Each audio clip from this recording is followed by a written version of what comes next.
I can feel the blood creeping up from the heathens. Got will, got fight, got pride, got reason. If they wanna go eat, then you know I'm gon' feed them. If you're coming for me, hope you're ready for a demon. I got eyes in the back of my head, I'm seeing. Take me for granted and you know I'm leaving. I'ma take what's mine with the webs I'm weaving. I could take this crowd from seeing to believing. Got a taste for blood and my tongue keeps bleeding. From the words I spit, so sharp, so freezing. So cold, behold, frostbite they feeling. I could tear you apart or I could go heal them. Don't believe in fate, don't believe in ceilings. I just need a taste and my mind starts peeling. I don't pace myself, I grind on kneeling. Got lust for change, I just love the feeling. I ain't gonna give up. Got too little time, I'ma live up. Head down, push forward through the tough times. Cause anything worth doing is a tough climb. And I ain't gonna give up. Got too little time, I'ma live up. Head down, push forward through the tough times. Cause anything worth doing is a tough climb. Cause I'ma live life for the fight, yeah, I'm here to get it. I got drive, got sight, always have a vision. I go by at night, I be in my feelings. I'ma be fine, need time, and I'll soon be winning. I live life for the fight, yeah, I'm here to get it. I got drive, got sight, always have a vision. I go by at night, I be in my feelings. I'ma be fine, need time, and I'll soon be winning. I can feel the blood creeping up from the heathens. Got will, got fight, got pride, got reason. If they wanna go eat, then you know I'm gon' feed them. If you're coming for me, hope you're ready for a demon. I can feel the blood creeping up from the heathens. Got will, got fight, got pride, got reason. If they wanna go eat, then you know I'm gon' feed them. If you're coming for me, hope you're ready for a demon. What's going on, FMFAM? All right, I went live.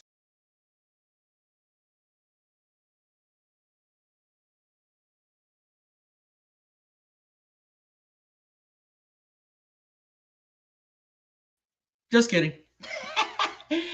What is going on, everybody? How's everybody's night? Mic check, mic check, mic check. Does that mean mic check is good? Are we good? Man, it's been a long time. I don't even remember how to operate my stuff. Man. But it definitely feels weird going live again. I tell you what, it's been a while. All right, so I've been seeing a lot of stuff on the interwebs, and this stuff be popping up on my Google feed about oil changes. I know we talked about this before while I was at work one stream, but a lot of y'all missed those streams because it's earlier in the day, and you know y'all are at works and stuff. But $1,000 oil changes. You constantly hear people complaining about $1,000 oil changes. Do they exist? You are weird. It should feel natural. What you mean, Mark? Do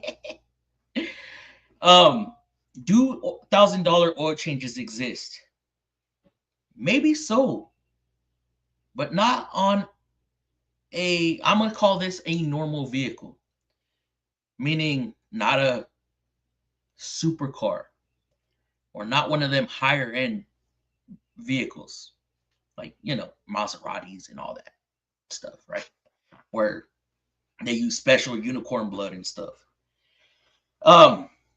And what never gets explained by people ranting on the internet about $1,000 oil change, they never explain what they paid for causing that oil change to be $1,000. Even though it doesn't take much for an oil change to get up to $1,000, it's still not $1,000 oil change. The oil change was what, between 80, 100, 120, depending on what kind of vehicle it is and how many quarts it uses as far as an oil change. And if I remember right, when I was at Chevy for that 1 week, the oil change was like $140, but that was an oil change rotate, and it used the Silverados or the V8s used what, 8 quarts? 8 quarts of Earl. So let's say $200 tops for a generic oil change, synthetic blend, oil change, rotate, right? Then we start factoring other services such as mushroom man. Then we start factoring in other things such as, let's say, an EFI, which is very important to these fuel injected vehicles. More so, direct injected vehicles needing a GDI. Well, I'll explain the difference here in a second. So those could be up around $250 per. Then you factor in brake flushes, which not too important, but it's good to get the moisture out of your brake lines. Filters. You got your engine air filter, you got your in-cabin air filter, which can be about $100. Transmission service, and all this is going to be dependent on how many miles you have. Tires are running about $1,000 installed. Crazy. Then you got brakes, anywhere from $300 to $500 per axle. What else do you have that's normal? Drive belts, right? About $200 installed, maybe $150. These are just ballpark numbers. It's going to be dependent. It'll be different for every shop that you go to, because all their labor rates are different. Let's say tie rod ends. Tie rod ends, looking at $100 in parts maybe, and then another, generally an hour installed, right? Plus the alignment.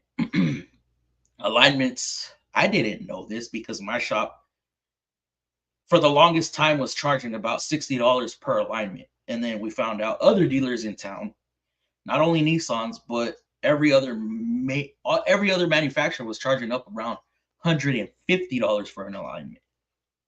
Insane. So it is very easy to rack up $1,000 oil change, but there's no such thing as a $1,000 oil change on your generic Chevy, Toyota, Honda, Nissan, so on and so forth. Yes, let me see. Yes, Bugatti, you have to take most of the car apart. I heard that, Fred.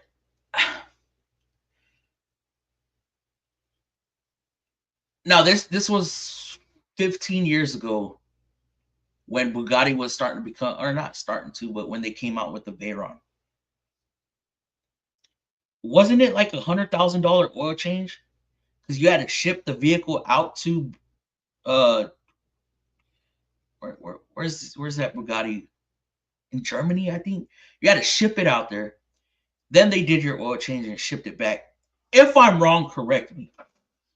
But from what I was told, that was a thing, which is fucking insane. So, yeah, we're going to get up into this. We're going to talk about this. Y'all know how we do. First off, I got to hit up these right here. Dude, right here. Mr. Fluffy, what's up? Appreciate that $20 donation. DLC for Christ. Thank you, sir. Let me see. Andrew. Oh, I can't click it over there. Andrew P, what up, Mushroom Man? Appreciate that. Guys, that's an inside joke. That I cannot explain on here. I wish I could, but I cannot. Anyways, where's our members at? See if I remember how to do this correctly. Appreciate those donations, fellas. Hello, Fluffy. What is going on? Mr. Shannon hitting it with them. Damn, StreamYard still hasn't been able to transfer over those emojis. Where we at? Peter, hello, everyone. What is going on? Mr. Peter. Dobie, hey, Fluff. What's going on, Dobie? What's going on, brother? And then I see Quick Ranch down there. What's going on, Quick? And that is it for the members. All right. Yo, Fluffy, long time no see. Yes, I know. I will be putting out, I haven't done it yet, but I will be putting out a video for the members, kind of explaining more behind the scenes what's been going on and getting it a little deeper into, just on a more personal side. All right. Because some of that stuff I don't really want out there public. So stuff that's been going on around the shop and you know, stuff like that. So love. Yeah, a Friday night live. Woo woo. What's going on, Mark? Are my eyes playing tricks on me, or is that a fluffy stream? It sure indeed is a fluffy stream. What up, Fluffy? I finally made it to a live. Been missing for a good while. Well, Fred, I haven't been going live lately. I would pop up a random live stream while I'm at work, but as far as sitting down and chatting with y'all, it's been shit, guys. I think in November was the last time we did this. I want to say it was back in November. It's been a while. It's been a long while. Hey, Shannon, Supra, Mark. Hello, everyone. Peter, I miss those Friday night lives. I've been hearing that a lot. I apologize, guys. It's been a rough one. It's been a rough one. I tell you that. Mic check. Appreciate you. Hello, Shannon. Shannon, 5x5. I forgot what that meant. Long time, Fluffer. Long time. I know, buddy. I know. You are weird. It should. You are weird. It should feel normal. Are you saying I'm weird because I think I know what you meant. Yeah. I think only $1,000 plus oil change I say would be Lambo, Bugatti, Ferrari, you know, them supercars. Hey Fluffy, what's going on? Dobie, Fluffy, M. How's it going, M? Hey M, hey Shannon. Yes, Bugatti, you have to take the most of the car apart to do an oil change. That is fucking insane, bro. Hey Mark Olson, Shannon. Fluffy, the main point is to do regular service. Yes, absolutely. I don't think people realize how important regular maintenance is. And not only regular maintenance, but when you go to a facility. See, everybody thinks these upsells are a horrible thing. Everybody thinks upsells are the end of the world, and it's not. Okay, what's the worst that can happen by somebody, you know, what it's up to the customer to decide whether they want to keep their vehicle maintained or not. So whether I go out there and I write you up a $5,000 multi-point, you ain't got to cry about it. Just, I don't want to do it. No, I'm okay. Not right now.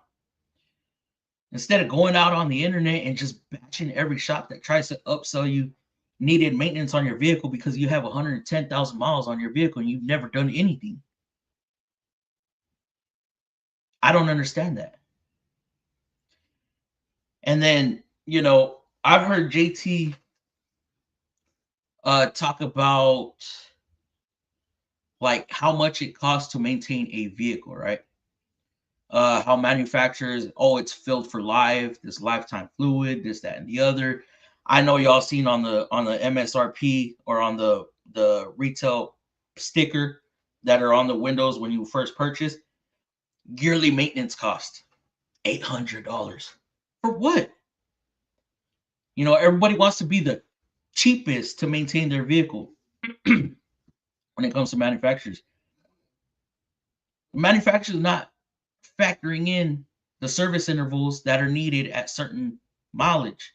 At your 1 year, your 1 year, your 2 year, your 3 year, your 6 year, your 7 year. They're not factoring in all that other stuff. I don't know what they actually factor in with those predetermined maintenance costs. And this whole filled for life, the transmission fluid, the thought behind that, yeah, it's going to be filled for life as long as you don't have a leak.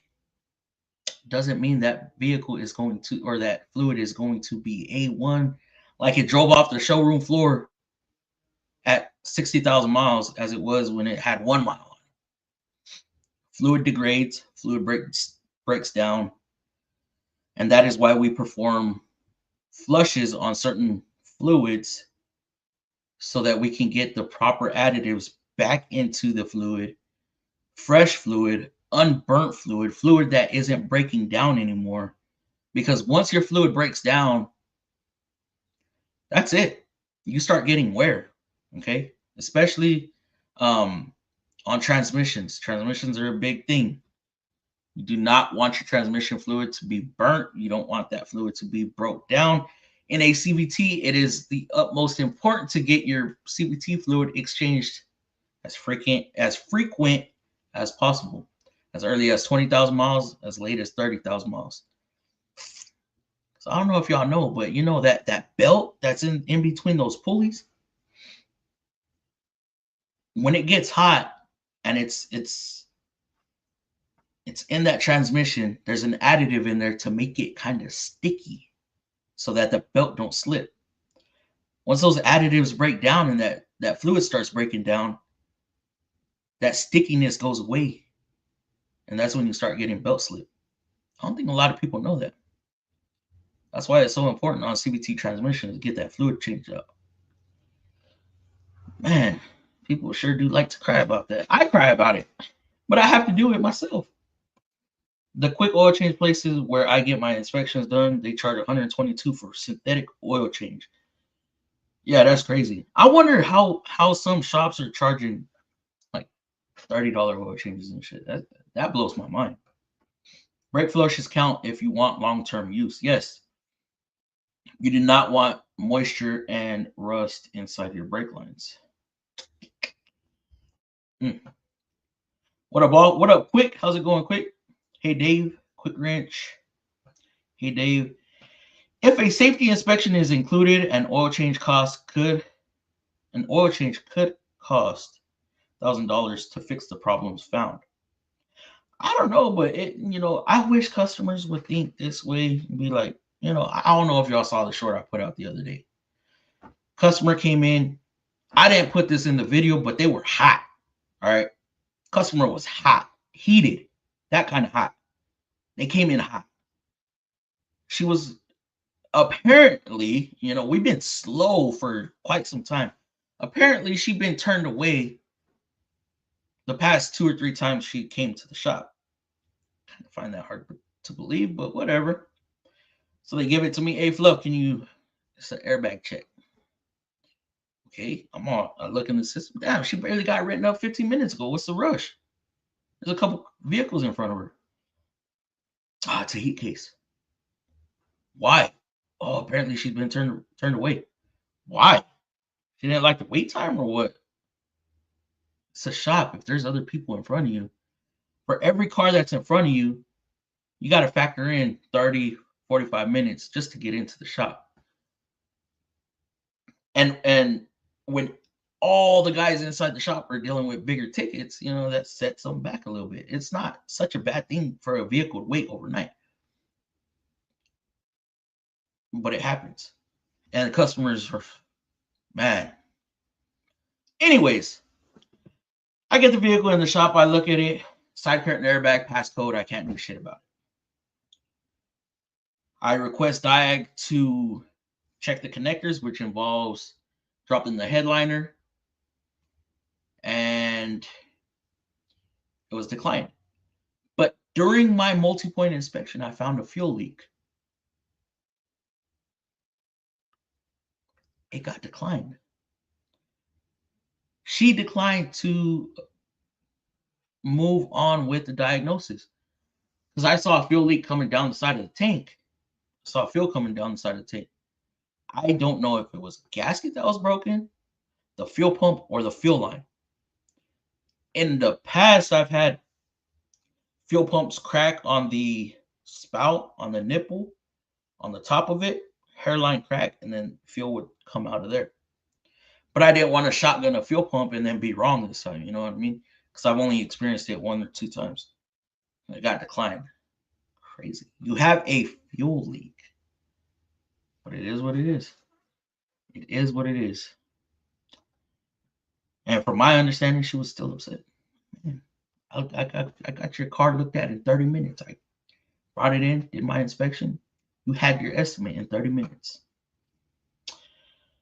Also, I appreciate help from the other week on the info. Hey, Fred, no problem, bro. I apologize that it took me a minute. It was my son's birthday and everything. But yeah, you're welcome, bro. Training service, I think, is overlooked often, very much so. Damn, you are live. Let me call Kevin. You have Kevin's number? Hey Garage, what up, GMM? Hey Garage, what's up, Shannon? Sir, chilling. Hey Garage. Same Shannon. Where's Dave? He's here in the chat. Is Dave at home already? PM is not a waste of money. It definitely is not. Take care of your vehicle. It'll take care of you. Subaru does not emphasize that the CVT needs service at 40K. Does Nissan? They don't push it. Nissan does not push it. Like, they're not going to tell you, if you buy this vehicle, you need to change this, that, and the other. But there is in the manual, there is a service interval for the transmission service. It's there, but people don't like to read. And I can only imagine why they don't push it on people. But when you come to a service department, well, and when I bought the car, they never told me that. Salesmen are salesmen are salesmen. Salesmen are gonna try to sell you something, and I understand they try to associate mechanics with salesmen. Oh, mechanics just want to sell you everything, anything, and everything. No, not really. One, we have a liability. Yes, we're trying to make money, just like you when you're at work. You want to make the most you can for the day, whether it's 5 more minutes on your clock in, clock out time, or that extra hour. So there is an incentive for us to get, not incentive, but we get paid for what we do. So yeah, I want you to buy something. I'm not gonna fearmonger you into buying something, but I'm gonna let you know, hey, this is due. If you choose not to do it, that's on you. But salesman, the person that sells you the car doesn't have no knowledge of the car, right? They're just trying to sell a car. I've seen a door-to-door salesman become a car salesman and then become an advisor, and I'm like, yo, what? What the hell? That's weird. It is what it is. Some people are real good at it, though. Some people know how to talk to customers. They can know nothing about a vehicle, but man, they can freaking sell. They can sell. And then there's others that they can't sell to a troop train, sadly. Yep. But yeah, Mark Olson, early as 20,000 mile. If you do a lot of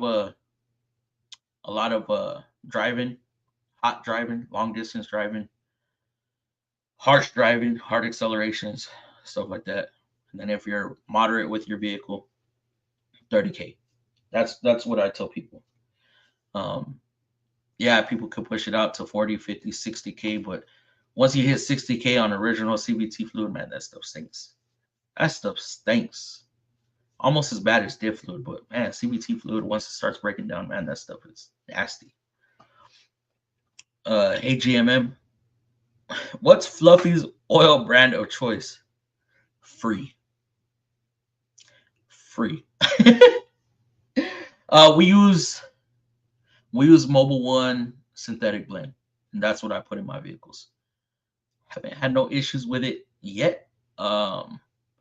I just rolled over 177,000 miles on the Equinox, and that's what I've been using since I bought it. So it's done me well. I haven't had no issues with it. Being that I am at 100,000 miles, I should have done it recently, but I need to run a cleaner through there just to get rid of any varnish that might be building up and stuff.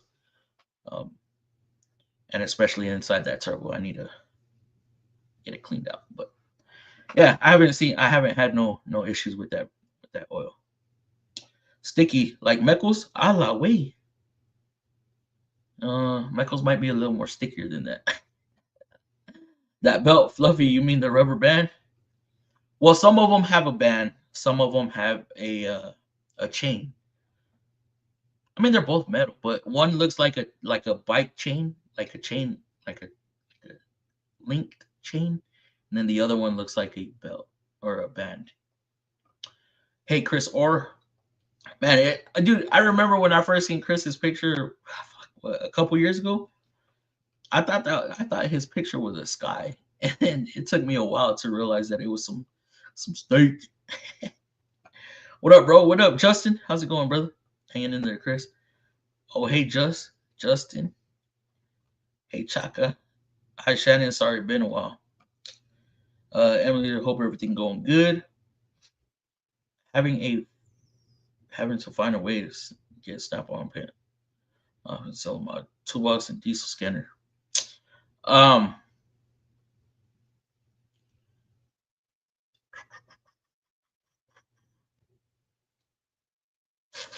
Trying to think of something.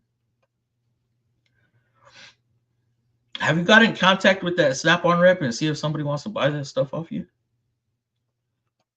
Or take it over or something? Yes, it has. Justin, things good over there. I have it on Craigslist. Ooh. I left being a diesel mechanic, got burnt out, went back to foundries. Oh, that's not good if you need to sell tools. Yeah. Just trying to get rid of the box scanner. Tools were paid off already. DSG transmission is awesome, but VAG does not. What? VG does not include it on their list as it is money you have to ask for it. I don't know what DSG transmission. What are you talking about? What do you mean? Now I know why manufacturers don't talk about this or push this, because they're afraid if they mention, oh, it's, realistically, every 2 years you're gonna have to spend $300 to $400 on a transmission service. People get kind of scared. The EFI service and GDI service or induction service, right? So the difference between those, when I say an EFI, I mean an electronic fuel injection cleaning. There's an injection and induction. So induction normally is intake cleaning, where you hook a canister up to the brake line or the breather line or something like that, right? It uses vacuum to draw in a cleaner to clean out any carbon buildup, any oil residue within the intake system, cleans off your intake valves. That's normally for a direct injected vehicle, being that the fuel, because fuel has a detergent in it, right? A slight amount of detergent. The thought behind that is, since the fuel does not hit the valves, this induction cleaner will. So we call that a GDI, a gasoline direct injected service, gasoline direct injected service. So the GDI, that fluid or that chemical hits the valves from vacuum, gets drawn into the system, and theoretically cleans the valves. Because if y'all ever seen direct injected valves, the backside of the valves, the intake valves, holy shit, it is nasty. Now the EFI, the electronic fuel injection cleaning, it doesn't clean out the intake, but it will clean out wherever fuel sprays, or wherever fuel touches. So we connect that one directly to the fuel line or the fuel rail. It cleans out any what's it called? Any gum, right? Y'all know how fuel gets gummy. It cleans out any gum deposits within the fuel rail. It cleans the injectors, like legit. I've seen this shit work. I've seen people grab injectors, put it on a fuel rail, and blast this chemical through, and they fire off the injectors, and you'll see it spray like, in the morning when you take a piss and the shit sprays different ways. And then it starts spraying good, and it starts having a good pattern, right? So this chemical actually works. It cleans out the injectors, gives it a good even spray to atomize the fuel. While doing that, it also cleans the valves by, injectors spray onto the valves and stuff. Cleans the valves and cleans the combustion chamber. And that's what we're trying to do with the EFIs. Now, what we include with our EFI is a throttle body cleaning, which is very important also. I've made several videos on PL101s on certain vehicles because of the throttle body being dirty. The thing behind that is when the throttle body is gunked up with, you know, PCB systems are not great. They don't have catch cans, so you know, a lot of carbon makes its way into the intake system, and it's like a cancer. It spreads. So being that throttle plate is normally closed, you get a lot of carbon deposits behind that. Okay, and it creates like a ridge. Okay, your throttle plate ends up being your idle air control, right? So if you have a ridge of hard carbon built up around there, you're not getting the proper airflow. So with not being able to get the proper airflow through the system, the throttle plate goes, or the AF sensor, the upstream O2 sensor goes, hey, I'm running kind of rich. I don't know what's going on here. The MAP sensor goes, I'm not pulling enough air. So then it'll open up the throttle plate slightly. And then so the P0101 sets, because the throttle plate is open more than it desires to have a correct idle. So then max airflow goes, something ain't right. Sets a P0101. Ultimately, check throttle plate. Oh, it's dirty. It's nasty. Sometimes it'll cause stalling issues at idle. It won't even allow the vehicle to start sometimes. So I push throttle body cleanings every 15,000 miles, once a year, every vehicle. I don't give a damn. It gets declined a lot. I'm just here to let customers know, look, this is what you need. And I even tell them, because we do these videos, recommend you do a throttle body cleaning because of the carbon buildup that builds up around there. If you do not, it is a high possibility you will set a P0101 later on down the road and cause stalling, this, that, and the other. They decline it. More than likely, next time they come in, they have a freaking P0101. Crazy. How much, Justin? I paid $15K in 3 years, but because of the interest of Snap-on, only $6,500. And I'm sorry, man, that was kind of a long explanation, but yeah. Only $6,500 of the loan got paid off. Still have $15K left. Damn, that's a lot. Okay, well, good luck, Justin. That's a lot for a box for sure. Hell yeah. Can't afford $480 a month, and their interest stays at $328 a month.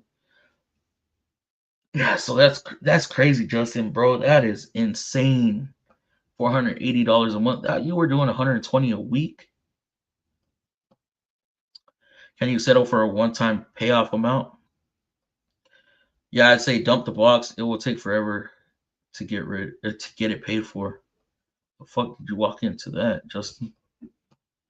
Mark, I tried and can't get a loan even for 25 because of my debt to income. I'm paying for 2 cartoons. You're paying for 2 cartoons? And the foundry is about half of what I was making as a mechanic. Dump it, give it back, buddy. You're gonna lose either way.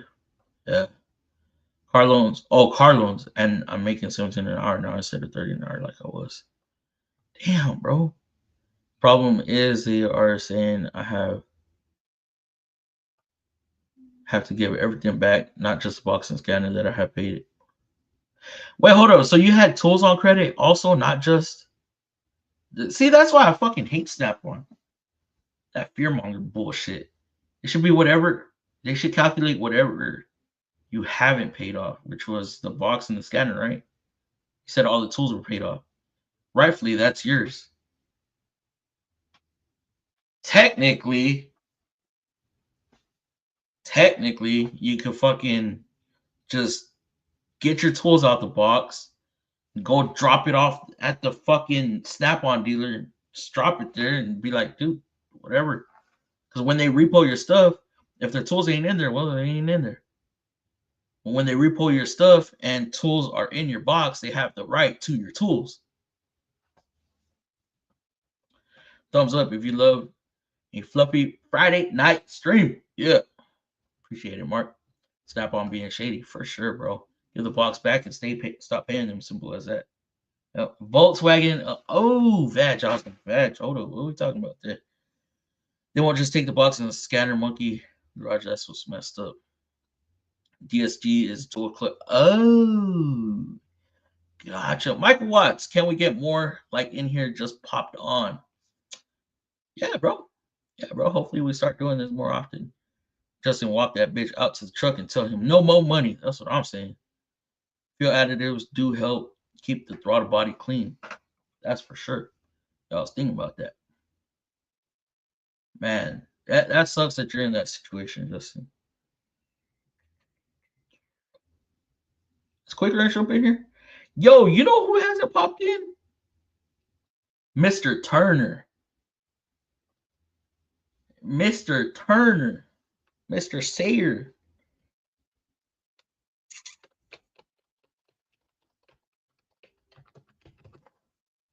Oh, no.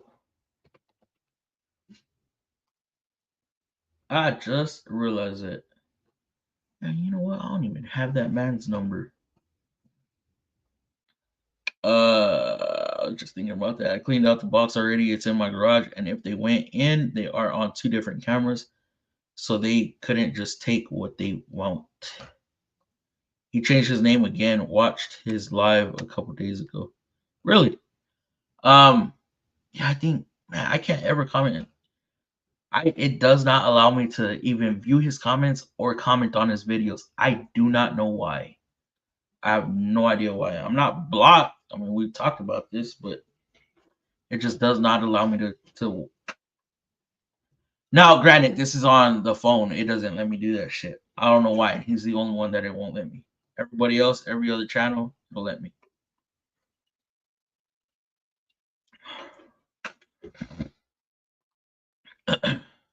Turner Billy was in his mind out in the bus for politics. I stay clear from that political stuff. What's the new name? He has a couple different channels. Y'all know that, right? He has a couple different ones. I'd have to look at my subscriptions. I forgot what it is.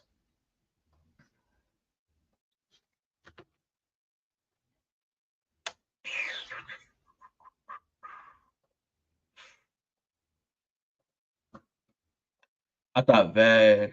Yeah, that's what he said. Volt or oh no, Volt. Oh, he said Volkswagen American, right? It might have changed. No, I didn't know he had more than 2 channels. Yeah, he has more than 2 channels. Yep. Nope. I don't know.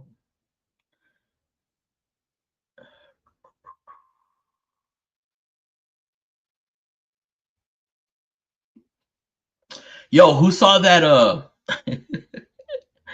who saw that scanner video I put out? I was this close to not doing the fucking video, man. This damn close. I don't know if y'all saw that. The DIAG Elite.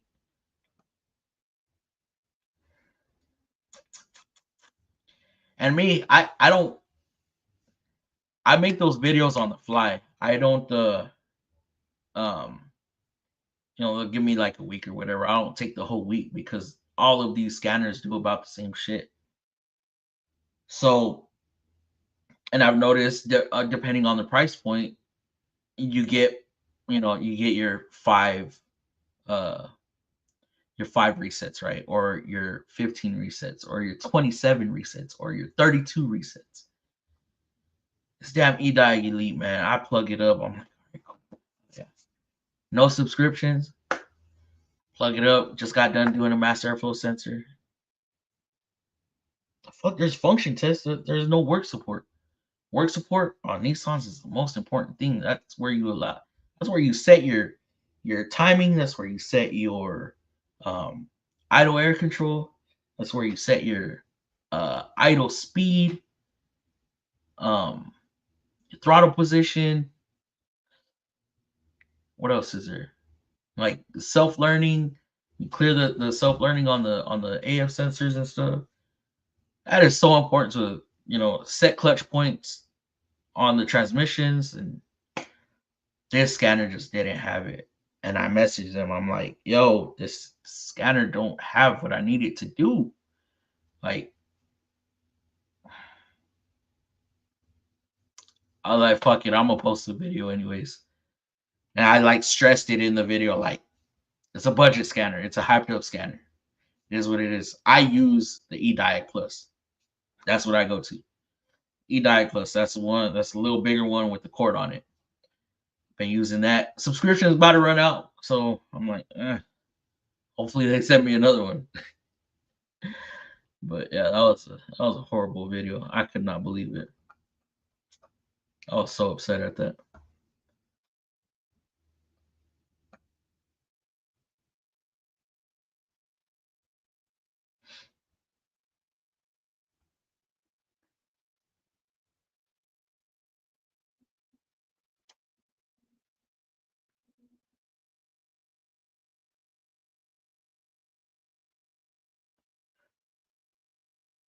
Can somebody say something? Because it is a little weird.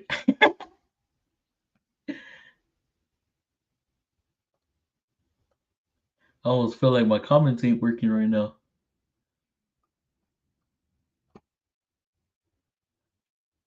We are Canada.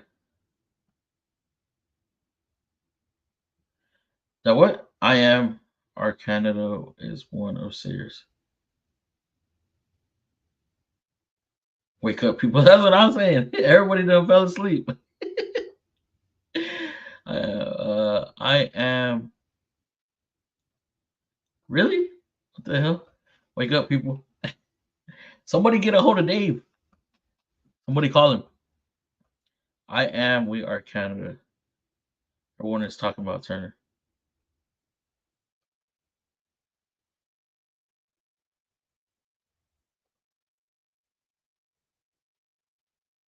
Fluffy, what do you recommend brake fluid changes at? When I started, okay, I based a lot of my recommendations off of when I started. Okay, so that shit was drilled into my head, right? They told us every 15,000 miles once a year. They keep changing that shit on us. We're still using .3. And what we're finding out is in some of the ABS actuators, when you're not changing your fluid, there's a chemical reaction inside the freaking ABS module and it causes it to fail and throw lights and shit. Like, bro. So now, technically, they want us to do every 20,000 miles.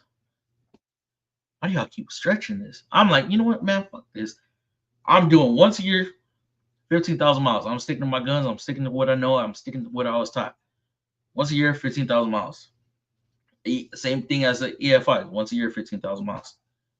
Transmission services, 2 years, 30,000 miles. Diff service, 2 years, 30,000 miles.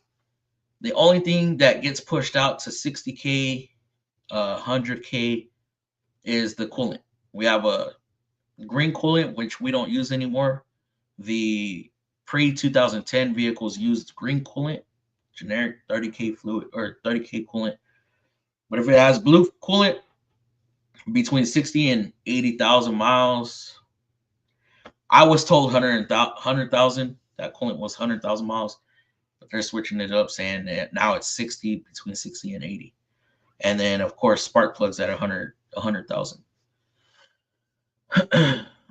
We are Canada. Everyone is talking about Turner. Fluffy, what do you recommend? Oh shit, I was looking at the other screen. What do you recommend brake fluid changes at? Yeah, 15,000. Late to the show. Who has multiple channels? Jason, Turner. I told Kevin he's probably asleep. Probably. I heard every 5 years. Every 5 years for what?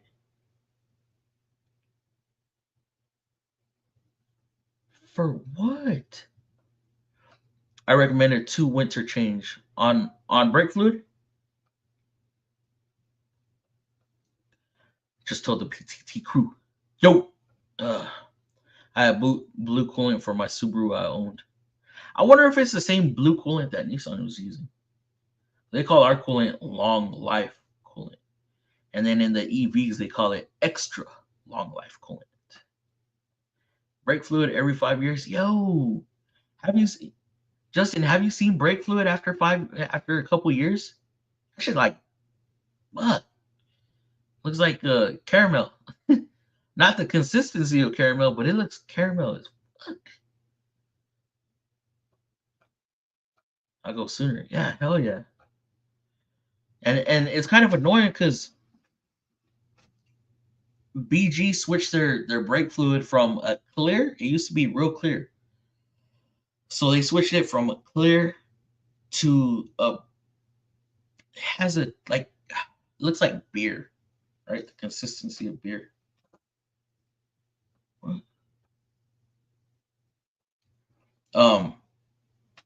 And they said because something happened to where it looked like water. So they wanted to get away from the water look. So they put the coloring in there. So now when we do brake fluid exchanges or brake fluid flushes, you know, we tell at first we were telling customers, oh yeah, get dirty fluid out, you know. We do the flush and then it looks the same freaking color and we're like,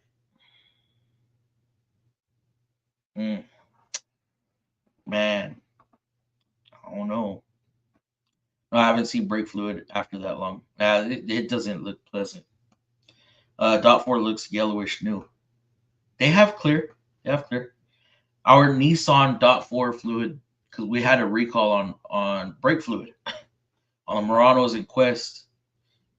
Yeah, it was on the Muranos and Quest, so we had to flush out all the Dot 3 and add Dot 4, and that was clear. I hate reworking corroded brake lines. I believe it. I freaking believe it. Y'all saw that one. I had to do the brake line on a Pathfinder because it was discontinued.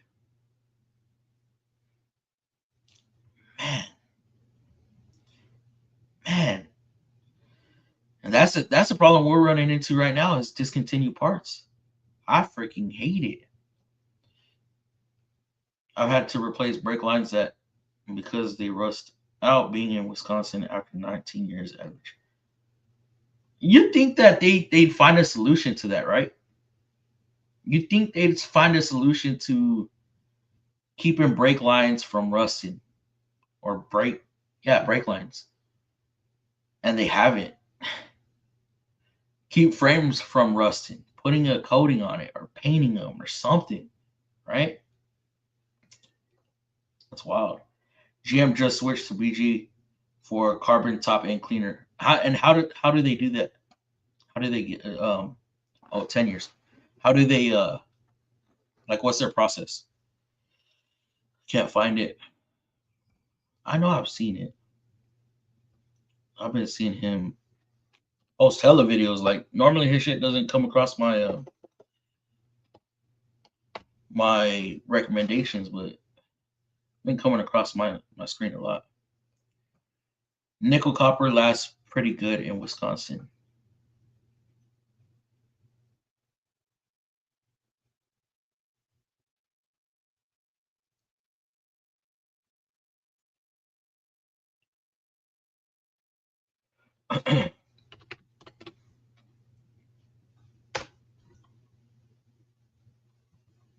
Oh no, did he delete his stuff?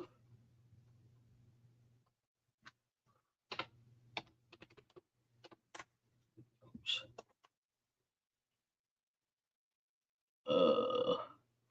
I type in diesel and freaking whistle and diesel pops up. Shannon, it's under Madison Craigslist, but I live in Lone Rock. SD42. Oh, copper brake lines, they don't rust. Cost a little bit more to do, but it's worth it. What I've seen is copper lined steel brake lines. Copper lined steel brake lines. I think most of the PTT crew is asleep. Probably, you know, they're a little older. Don't tell them I said that though. Spray and throttle body has. Oh, okay. So it uses that little nozzle, right? It hooks in, sprays the throttle plate, psst, like a little mist. Psst. You got to rev it up every so often. Oh, y'all have the oh fuck, what's it called? We have that too.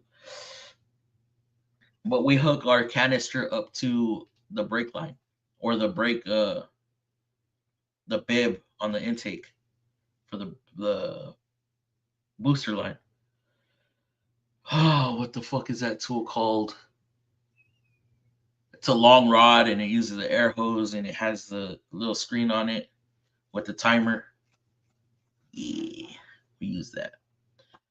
I was talking about Turner's channel. Oh, working at the foundry to get my 40 hours in 4 days and have time. Hey, that's what's up, brother. Oh, okay. I mean, by the time it's checked, it's probably too late. Y'all, you dang well know everyone on here is a normal human being. On here? On here? On here? On what? On what?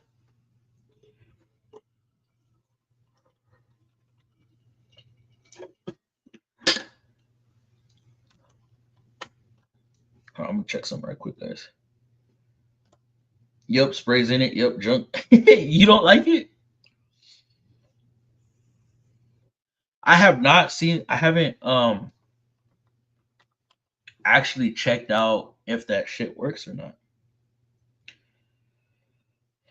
Because you know, on the EFIs, like you can pull a plug and check the valves, or not check the valves, check the combustion chamber.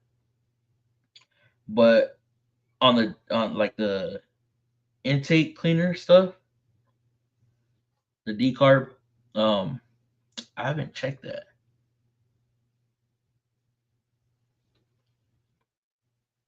Man, we do a lot of those on like the V6s and stuff. So it's not as easy to access the spark plugs. But I would love to, and like on the D-sludge kit, I would love to show a before and after of that too. But man, I always forget. I had the opportunity earlier this week, but they declined the work. They declined for me to flush it out and stuff.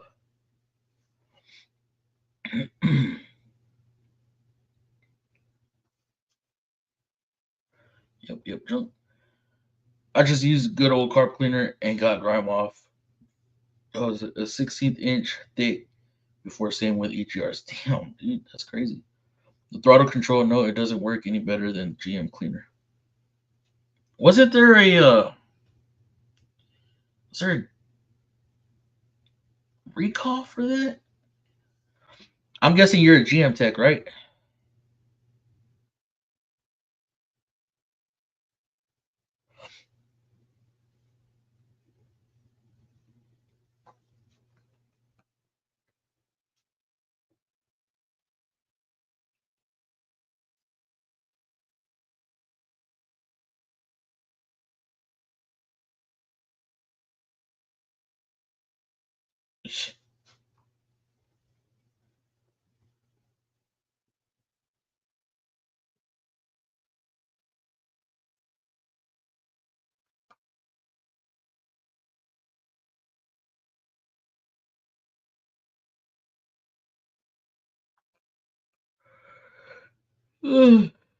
Question for any Vortex or anyone in general. What you got, Supra? What you got?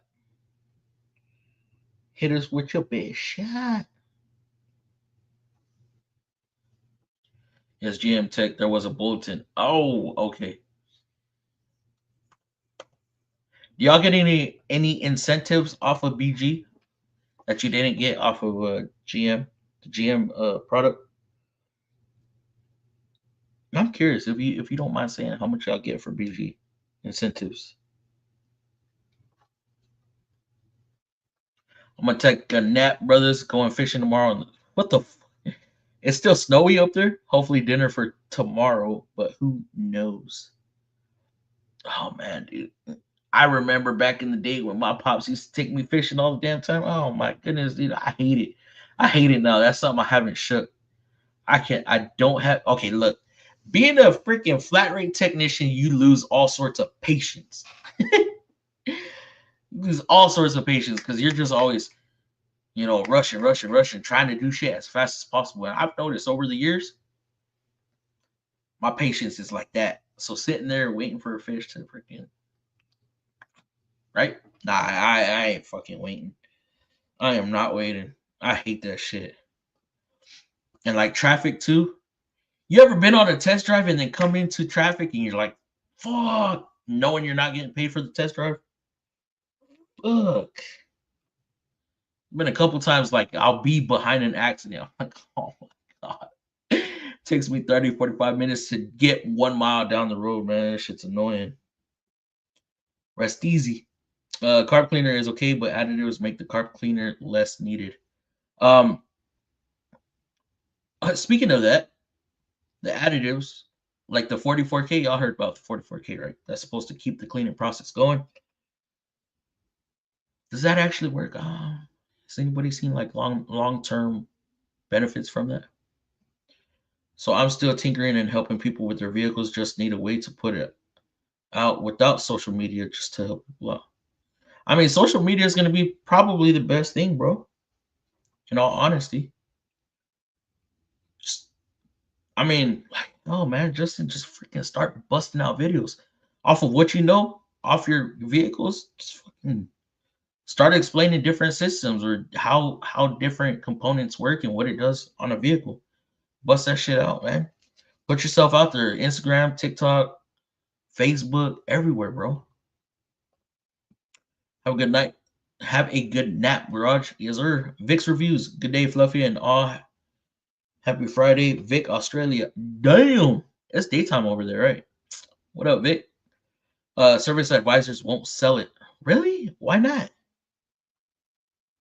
Shannon on one of these days I should do a video of my garage. It's a 2-car garage. Just can't fix my truck in because saw just barely fits under the garage door. Ooh, that is. And Justin, I bet your truck is stock height, right? These damn new garages, man, they fucking suck. There's no height. And of course, trucks just keep getting bigger and bigger. My buddy has a 14 Ford Fusion PO420, put OEM cat in, spark plugs over gapped. No leak from intake or exhaust. Replace purge valve, inlet, outlet of cat. Inlet side was higher than outlet.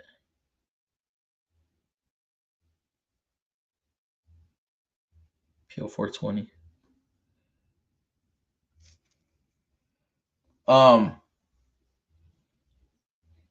Is it you put an OEM cat in it, PO420, spark plugs over gap, no leak from intake or exhaust. Replace purge valve. Does it have EGR?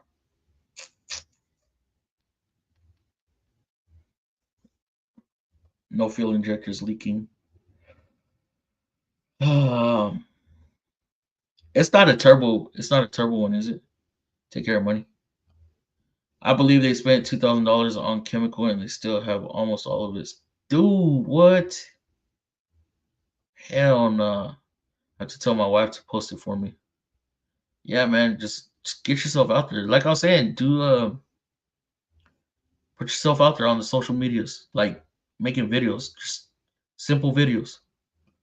Short term stays between plus and plus 3. That's not bad. Yeah, super. Did you figure it out? What other platforms are you on, Flo? I'm only on here, bro. If you see me anywhere else, that's false news. That is false news.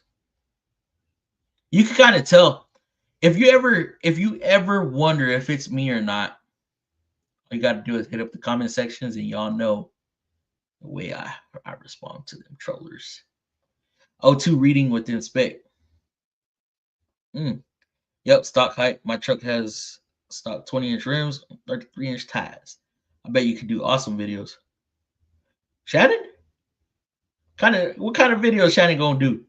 Mine barely fits in as well. Clearance light just clear. Might not now after I filled. You better flatten them tires. I remember we had to do that on the MV 2500s, the tall ones. I forgot what they're called.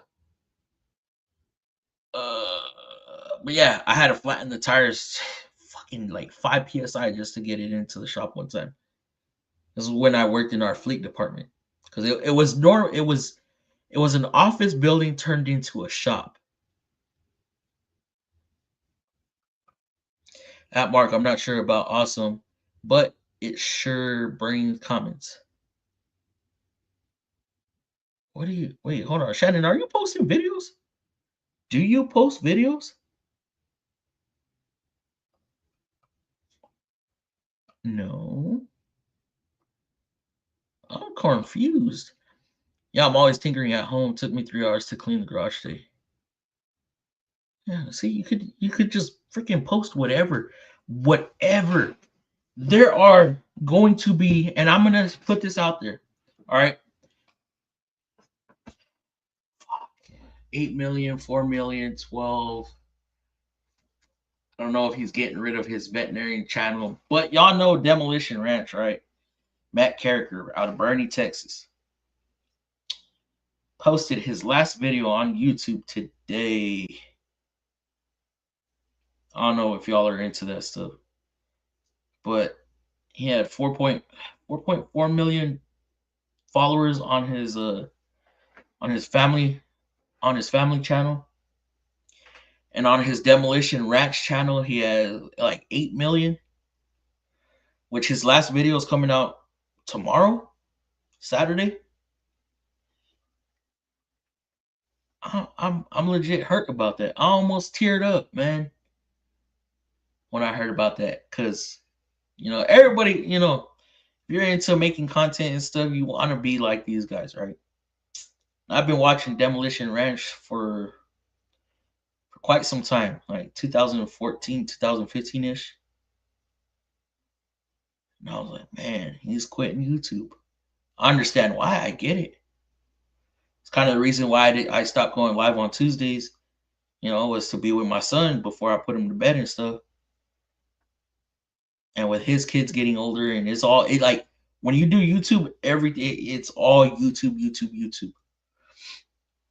You go out to the store, it's YouTube. You find something, you see something interesting, it's YouTube. Especially where he did lifestyle stuff. Like, I understand where he's coming from, but man, that sucks, man. It sucks. I told him to make sure it's not Cali emission-based car. He ordered the cat from the dealer off the VIN. But yeah, that is true. Shit does happen. If I don't do videos. Oh, making it seem like you did. I'm gonna hit the hay. All right, Mark. Appreciate you coming through. Yep, still watching. Take care, Mark. My buddy isn't sure if there's a break-in period or anything.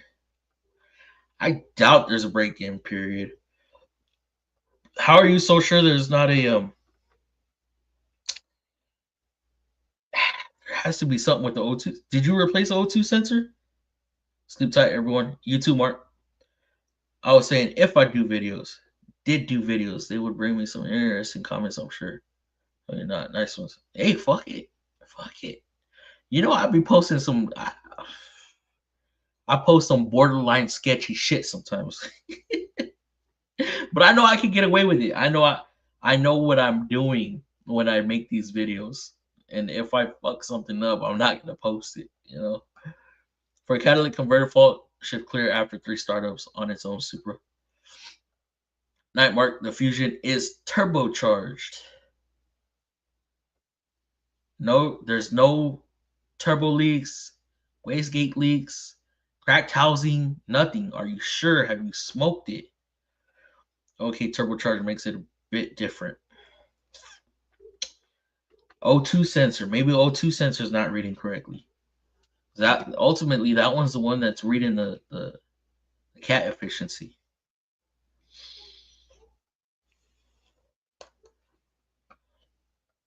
Oops.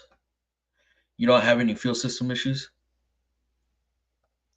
Sleep is for old people. Quick! Where you been, bro? What the hell?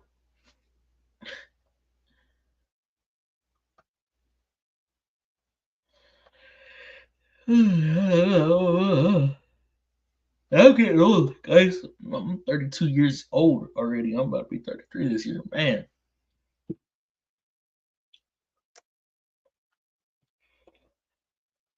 What's up, Dave? Quick, nah, bro. Shannon, dude, you should see this guy sometimes when we're talking backstage.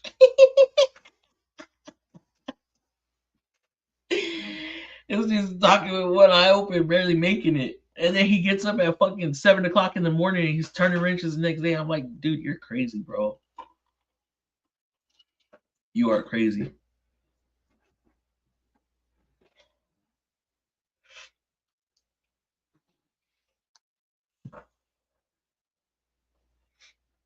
Quick, lives on 4 hours of sleep. Supra, are there any misfire histories and codes, not just faults, but in the history of the vehicle? He said he smoke tested the exhaust system, but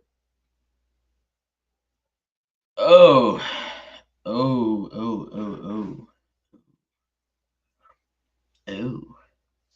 Quick, I sent you an invite, bro. I sent you one.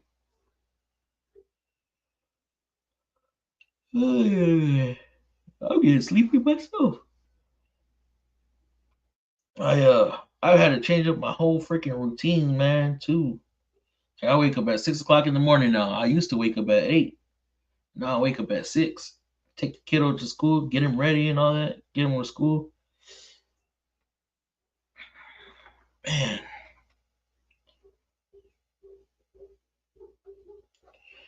If you smoke test the exhaust, wouldn't you push it through the intake? Well, you could clog off the intake. You could, normally when you smoke test, you'll plug both the ends. I've been better since. That's good, bro. That's good. I'm glad to hear that.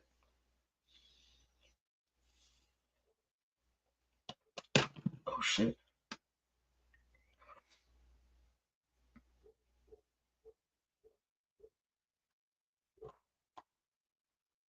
I don't know how much people knew about that, but check it out. When you told me that shit tripped me out.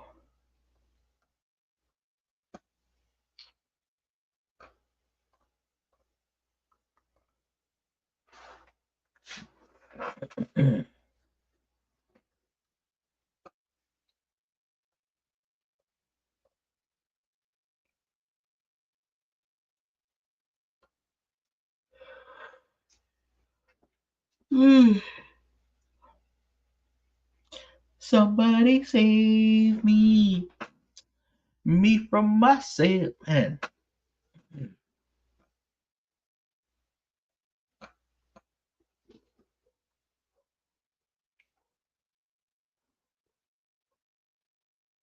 I am getting tired. Yeah, that is for sure. Like I said, since I've been waking up at 6 o'clock in the morning now, normally I'd come home and knock out for a little bit.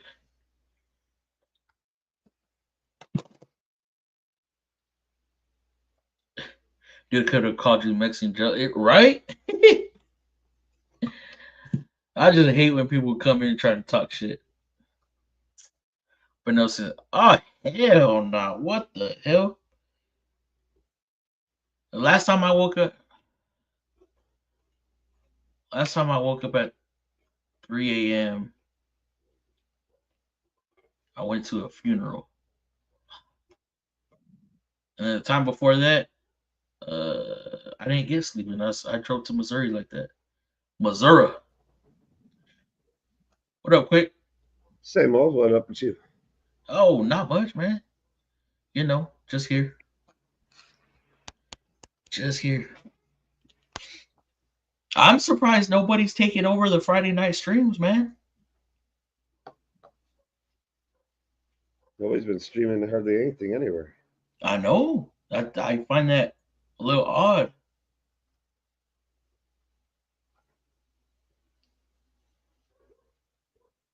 Yeah, it's definitely been quiet. Yeah, very quiet. I'm like, man. And sometimes I'd be like, come on, somebody please stream. I want some entertainment. What's happening? What happened to CP? Have I no don't idea. know. He posted, like I said, he posted that one video on that DIAG Elite, which worked out for him. It didn't work out for me. I haven't seen him post anything for. He posted on the 25th because that's when we were supposed to release that little pocket scanner video. Oh, the streams have been quiet. Yeah, I know, man. Might have to fire them back up. Start getting more people up on here. Try to.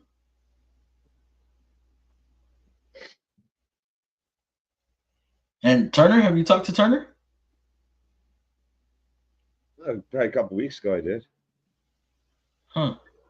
And he hasn't gone live either, right? No. Man. I know I've seen Sergio go live a couple times. I think I caught what? I think he was driving home from work when I caught that one. If you're willing to, Justin, I'll send you a link right now.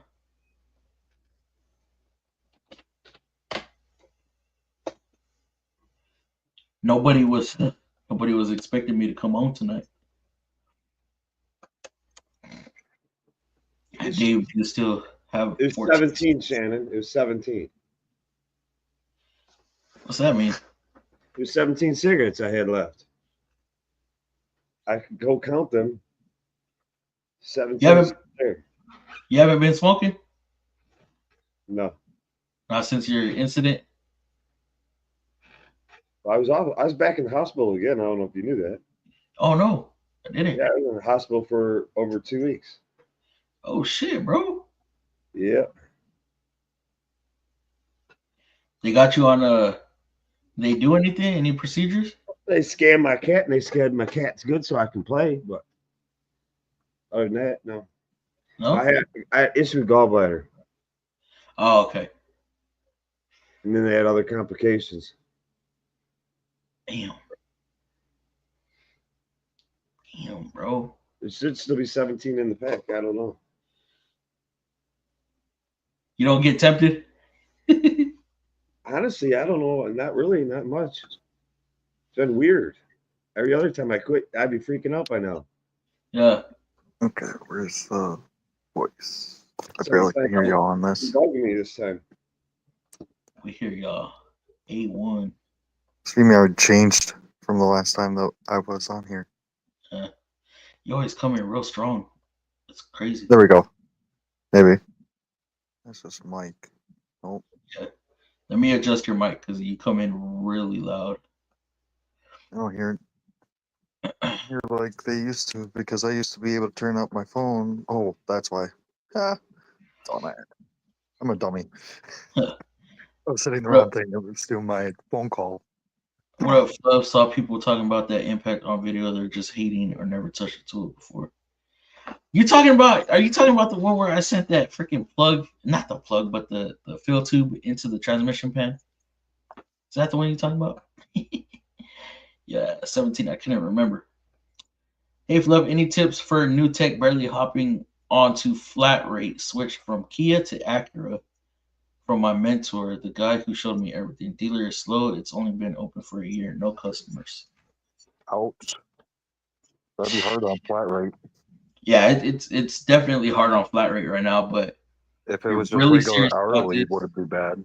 But if you're really serious about this, just try not to get discouraged. Automotive industry is a roller coaster. You got your highs, you got your lows. Some years are better than others. Some years are worse than others. Unfortunately, we just got a new president. People are scared right now with their spending, so it's kind of slow. But hopefully, people start getting comfortable. Start putting back into their vehicles. So yeah, I'm hopeful. I do know that if I was on hourly, still I wouldn't be making as much money as I do now. I mean, around here in Wisconsin, as an average for like starting off loop tech makes 13. See, our loop techs make 20. Yeah. Well, you but also you gotta more think. expensive. You got to think. An hourly paid worker is always going to get paid less per hour. Yeah.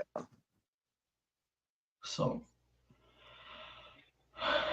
that's the downfall on being hourly. And if you're hourly and there's no work coming through and you're low man on the totem pole, or you got the most hours on the clock, you're the first to go home if they need to start cutting people out.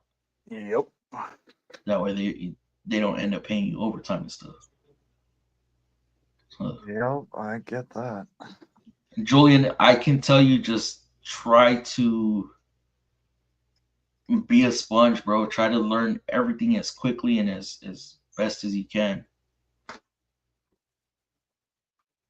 Glad to see you're doing well. Yep. I went from 24 to 33 bugs. I told service manager I just needed to solidify a DIAG, know how to read ATM diagrams and how systems work. But like today, I made 7 hours from used cars.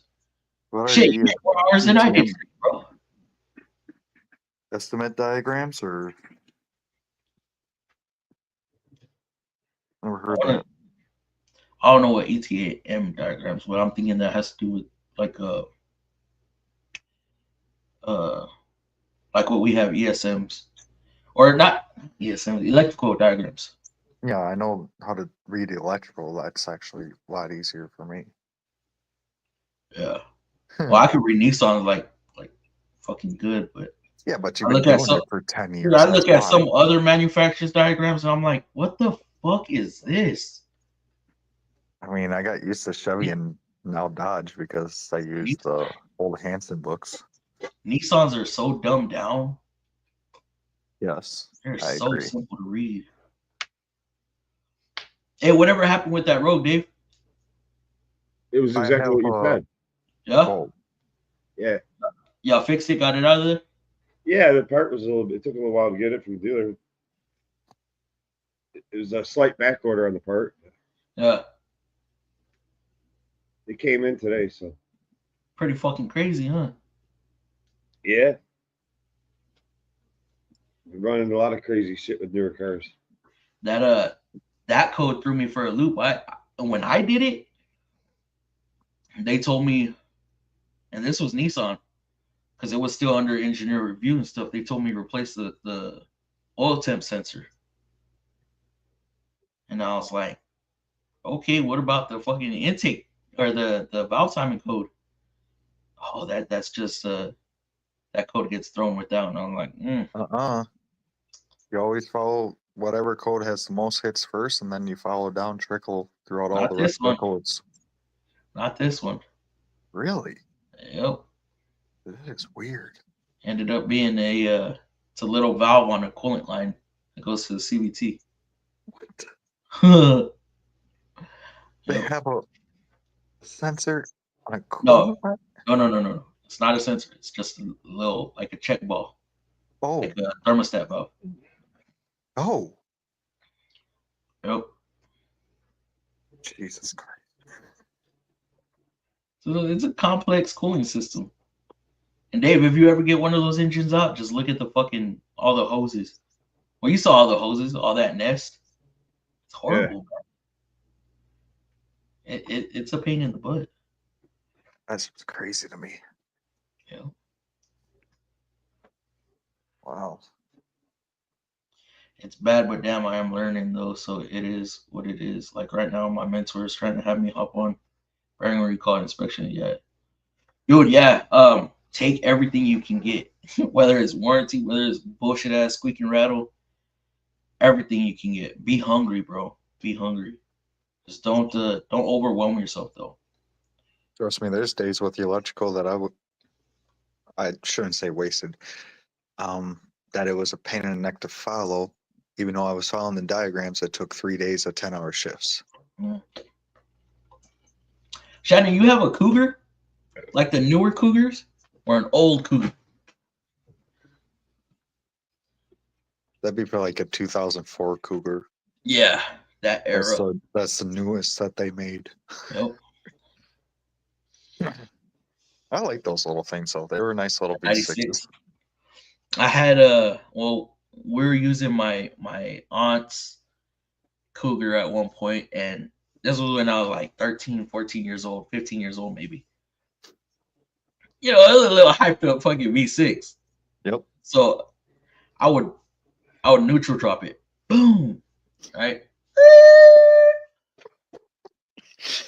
Come to find out, dude, we get a power steering leak, and I'm like, oh no. So we ended up taking it to Firestone, and they said that somebody lowered the engine mount or the engine assembly, they lowered it, right? They said that's what they said. It said somebody lowered the engine, lowering engine mounts. I was like, what? To have the engine set lower for center of gravity, they made some bullshit up. Yeah, there's no. So there's a power steering line that goes along the subframe right there by the crank pulley. Mm-hmm. Well, the crank pulley ended up eating through the power steering line, the metal hose. Oh, so it was rattling on it then. No, the engine was dropped onto it. So what happened when I was neutral dropping it, I broke a mount. Good job. They didn't catch that. So, of course, I was in shop in high school and we got it in there. I'm trying to figure out how to fix this. And I'm like, oh, shit. I broke the fucking mount. I was like, what the hell? So I ended up just cutting the line and putting like a fuel line. Just running a fuel line. Like the 3/8. From one end to the other, yeah. Yeah. And that shit held. That shit held. As far as I know, like 5 years later, it still held until the vehicle got totaled. Hey, that's what matters. Mm-hmm. Hey, when we're kids, guess what? We MacGyver a hell of a lot of things. Hell when yeah. we're poor. That was backyard shit like a mug. Hell, my first vehicle was an 83 S10. Let me tell you. You know, I was so proud of myself right there. Let me see if I have the picture of the mount. I was screwing with the timing and screwing with the carburetor and all that, and I got that thing a little bit more horsepower. I was happy with myself. Obviously, you know, the good old 289s don't have balls anyways, but I mean, a little bit makes a lot with a small truck. So how they did not see this blows my freaking mind. I mean, was it pretty obvious? Oh, fuck yeah. Yeah. I would wonder the same thing then. Let me see if I can present.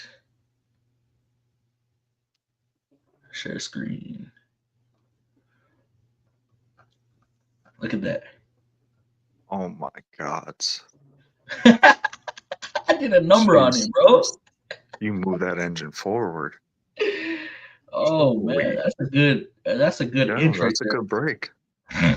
Yep. That thing's clean too. Holy shit. And I never said what actually happened. Till this day. Till this day, my aunt doesn't know. Good thing she don't watch your channel, huh? Yeah, no shit. 96. Is that the same body style? Or was it a different body style? 96 lasted up until I think 2001, and then they changed it for like a 2-year. Yeah. Then it was for 4 years, because 2000 to 2004. At least that was the last year I remember Cougars. I might be wrong. Dave, do you remember? No, you're in the right range. I don't know exactly. You're in the right range, though. Because if I remember, yeah, like I said, like the 94 to 98, I think, or 99. And then they changed body. You still see a lot of Cougars at my local Kroger's, you know. Especially in the produce area. There's a lot of Cougars in there. This guy.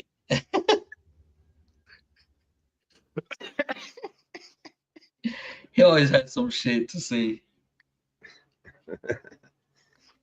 Oh, gotta love it.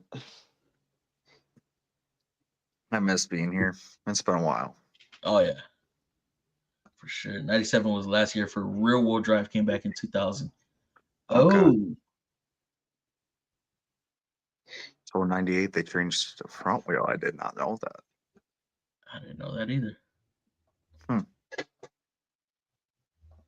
How do y'all feel about the Hemi coming back? Are they going to be screwing with it more, or are they keeping it the same? That's my question. I don't know. I only know a little bit about it. Yeah, I have no idea. But I think it's a step in the right direction. I mean, personally, I think the V8s are still a prominent thing in US, first off. Yeah, I think because even Nissan went to a twin turbo V6 in the Armada. Really? So the I didn't Titan know is they were discontinued. turboed. Yeah, Titan's Oh, discontinued. It's a V6 3.5 liter twin turbo engine now. the Titan? No, the Armada. Oh, We don't have a Titan no more. We don't produce a oh, Titan. they completely cut it. Mhm. Holy damn. So all we have is the Armada, and like I said, that's a V6. Even Toyota went to a twin turbo V6,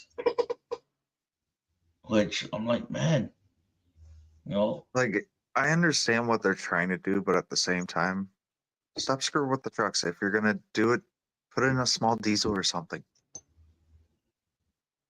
Look like at the I Canyons get it, in Colorado. They had a 4-cylinder fucking diesel in them. Turbo, yeah, they produce power, but man, But you when you're got more putting a wear load, then. when you're putting a load on Yeah, a that's what I turbo mean. vehicle, a turbo engine, you're putting a lot of stress. But that's When why I you're said, like, if you're gonna do it, do a diesel, a small diesel. yeah. Even if it's a straight 6, I mean, be better than nothing. There was no 98. Oh, I don't know what the new Nissan CEO. We'll see what happens. I mean, I like my wife's 2017 Murano. Things Oh, I like a love the cockpit Muranos. on the inside. The what? It's like a cockpit, like you're in a freaking jet engine. It feels like a sporty SUV. It does. Way different feel than the Pathfinder. Uh-huh. Way different Well, the feel than the Rogue. Pathfinders were small to me, at least. The Pathfinder? Yeah, I thought they were small. The front wheel drive Pathfinder? Yeah. They're bigger than the Murano. Really? Mm-hmm. I always thought they were small. The Murano is basically like a Blazer. Right? Yeah. I see what you're saying. And then you have the Pathfinder, which is like the Traverse. Okay. The So it's just a little bit like 6 inches longer than what? Yeah. So the Pathfinder is a 3-row, and then the Yeah. Murano, of course, is just front and rear. I mean, I like the thing. Like, on how the height is and everything. It's enough clearance for just they're doing peppy. Basic. They're peppy. It's Which lighter is great than for the winters lighter here in than the Wisconsin. Pathfinder.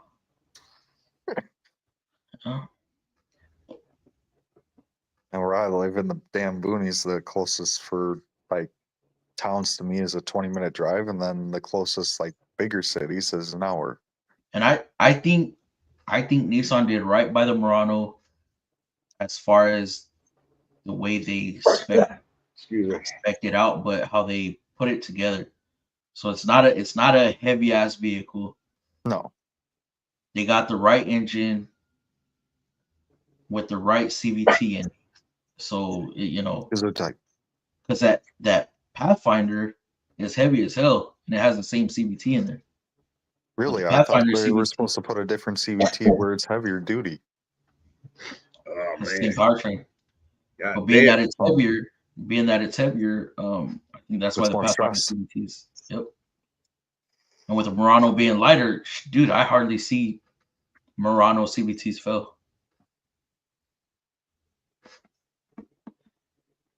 I mean, most of the Nissans I've seen on the road, like the Altimas and that, they rarely had issues. I think the Altima should have had the V6 CVT in it.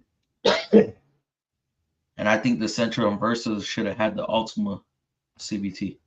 That is a V6. Only time you see Nissans here in Michigan is on the freaking flatbed. Damn. Crash? Nissan, Ford, Dodge, Chevy all tried small diesels in their half-ton full-size trucks. They were all plagued with issues and didn't make it into production that long. Hell, even Chevy didn't. Don't they have Bless you. The Colorados had a small No, diesel, the which was a Silver Ford. Rock. Oh no. The Sierras have a 2.7 liter turbo engine, 4-cylinder turbo. Oh, Woo-hoo. you all right there? Yeah, I got too close to the mic. Obviously, it's dusty, Fluffy. Oh, my bad.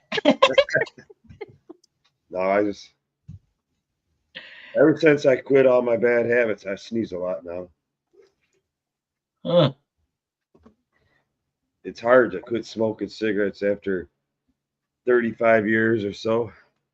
Yeah, I I believe it. believe it. The crystal meth was even harder after 27 years. This guy. Hardest thing ever was the masturbation. Still haven't perfected Nah. that one yet. You have to do that. That's what keeps the heart cold. I'm joking. Oh, that's awesome. I miss this. I'm actually 35 days without a cigarette now. Hey, that's good, bro. Congrats. That's good. I didn't say I don't have anything else I can smoke. I just said no cigarettes. The new Armada and QX80 are ugly from the OS.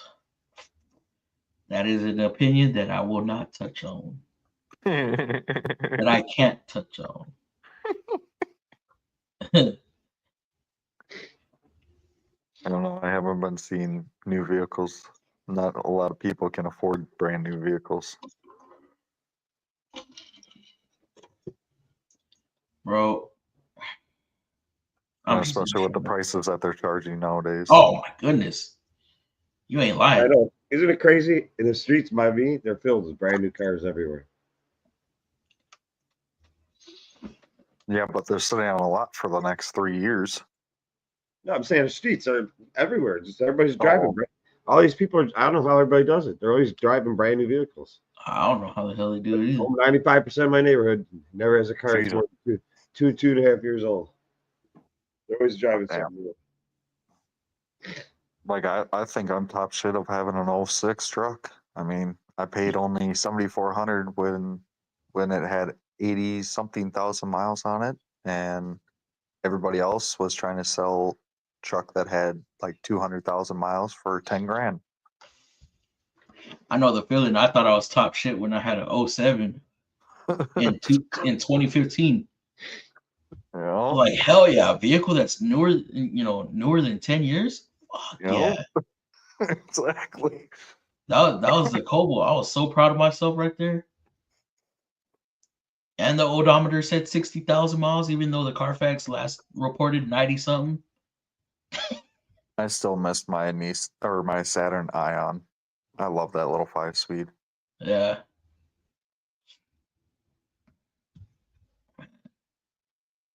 Somebody must have been speeding. You still doing tattooing? Or did you get back into it? Yeah. That was the most recent thing I did. If you guys can see it. That Pikachu? Yep.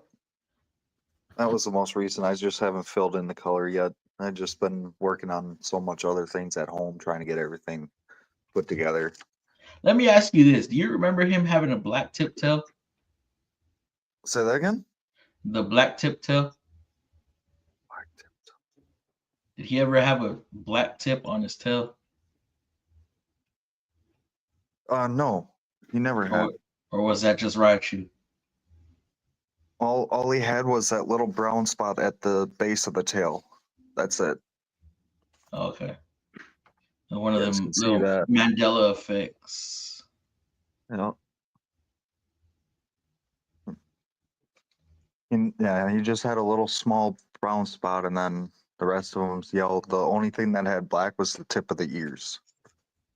Hmm. And then the red cheeks. I swear I remember him having a black tip. I don't remember it for the anime or the movies. No.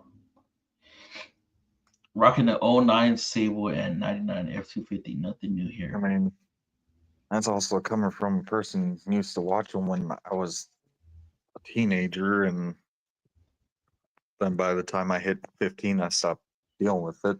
Still have all the cards.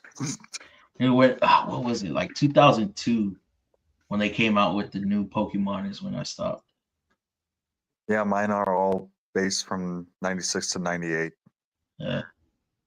I have 2 full binders full of different cards and everything. And oh, I mean, that's nothing compared to my baseball, basketball, and football. I got a literally foot chest full of cards, God damn. stemming from the 70s all the way up to like the early 2000s. Mhm. Shannon, what do you have in the F-250? For 99, she's either going to have the 5.4 or she's going to have the, oh, what was that other engine they had? Bloody hell. 7.3 gas. I had an iron. It was ugly as shit, but great on mileage. 35 mpg, moonroof, funky. Yeah, I baby liked rear. my Funky. Ion because I actually had the suicide back door because mine was I think that's what he's talking about. Funky baby rear doors. Got it for free. Gave fucking it to love a guy that that thing. worked for me, so he could have a safe, reliable car for his baby. And it didn't rust because it was all plastic. And who took the idea? Fucking what is it? The RX-8 with the third door, third suicide door. 7.3 diesel. Yeah, the RX-8 came out in 2006 too. I didn't know the RX-8 came out that early.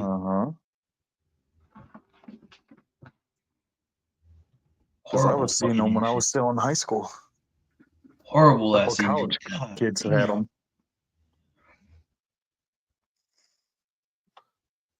Apex seals on the rotaries.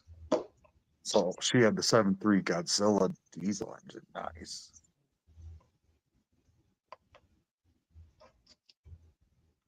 What was your first car, Dave? My first car? Yeah. The first car was a 1986 Chevy K1500 pickup truck. Ooh. Single cab? Single cab, 8-foot bed, 4x4. 8-foot bed? Yeah. Yeah, they came out with 8-foots. Damn. It wasn't the 6-foot bed. It was Fucking farm truck? I miss those 8-foot bed trucks. They were nice. Dude, you could put a whole fucking house in that. Shit, half people did that even with the freaking the 80s Toyotas. And then I ended up little lifting mini it. campers I ended up lifting it and building it and doing the whole 9 yards to it. So. And now these trucks are coming with a 5.5-foot bed. What the fuck? No, that's not the worst. The worst I've seen was a 4-foot bed. And what? Maverick. It's got like a 2-foot bed. No, I'm saying full size I trucks. thought that was Hyundai that had the 2-foot bed. Or Honda, one or the other. Their little truck thing. Well, Santa Fe. those little Oriental people can do it in a spot that big. I mean, but at least the B2000s had a 5.5-foot bed on them from the early 90s.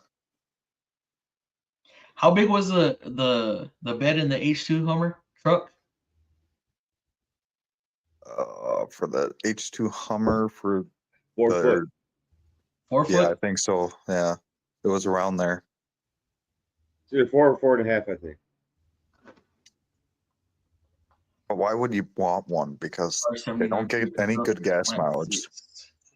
And they're a luxury vehicle. They're not even a freaking actual off-road at all. Avalanche Sport Track had tiny beds. The Avalanche actually had a 5-foot bed, but it seemed a lot smaller because of the back arms. No, what it was, it seems like skinnier, but it's because the fucking where you put those panels, the leaves, on for the cover of the bed, like where you set those on, they stuck in so far, so it made it feel fucking tiny. So you had like 4 inches that would come down, and then it'd go underneath, and then like the size of the bed was. I just knew that Avalanche were known for rusting out because of all the plastic. Oh, that part. I mean, I didn't. Well, here in Michigan, GM, Ford, and Chryslers are all known for rusting out because they're made out of metal. Do you know that? Mm-hmm. They all rust. I mean, No, yeah. But I'm saying though is that the avalanches were known for it to be that whole prematurely. that whole year range there where they had the avalanche. The Silverados were just as bad. Tahoes were pretty bad too. Yeah. They all would ride out their rocker panels and all that shit. I saw mostly on the Tahoes it was by the rear window for the back. You see by the window, the Tahoes, tailgates, Yeah. behind the rear doors. Yo, what happened to the freaking the SUVs that had the tailgate that came down and then the glass went up? I do, Jason. I use my truck for pulling everything. Hell, even when I had my S10, I was pulling 10,000 pounds. Getting too close to the mic. Me? No. Yeah, I use my vehicles. or the Suburbans with the fucking rear doors that opened up. I miss the old Suburbans when they came with the 454s from the 90s. Like they had no balls until you took off everything and then redid everything, but after that it was fine. No one uses a truck for truck stuff anymore. I had a truck. I go off. It's because nobody wants to scratch up their damn bed. I don't care. I feel like the hell out of my bed. My truck is made for being off road. It's made for doing whatever I need to. I don't care if a chain breaks the tailgate. Hey, is it true? I heard. Now I know they're not all the way plastic, but is it true that Dodge's upper control arms are now plastic? I have no clue. I won't buy anything new. Somebody told me that, and I was like, I heard the same thing. It's gotta have metal inside. See one. I gotta go check one out. Somebody told me was mad enough when they're composite material. They're not really plastic. I just was told they're composite material. It's a bit scary, bro. I mean, if you think about it, Indies use fiberglass or carbon fiber. Oh man. But you think about it, it's easier for them doing carbon fiber because even though it costs a whole hell lot. But I don't know, the last carbon fiber deal I remember, it freaking imploded. That was not good. Yeah, that ain't a good thing. Oh.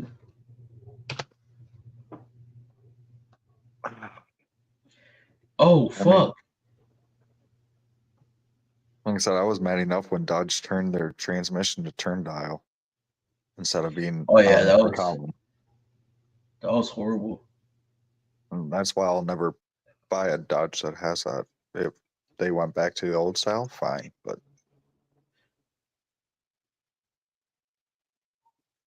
and that's the thing. I'm very picky on the style. These damn control arms that I just found.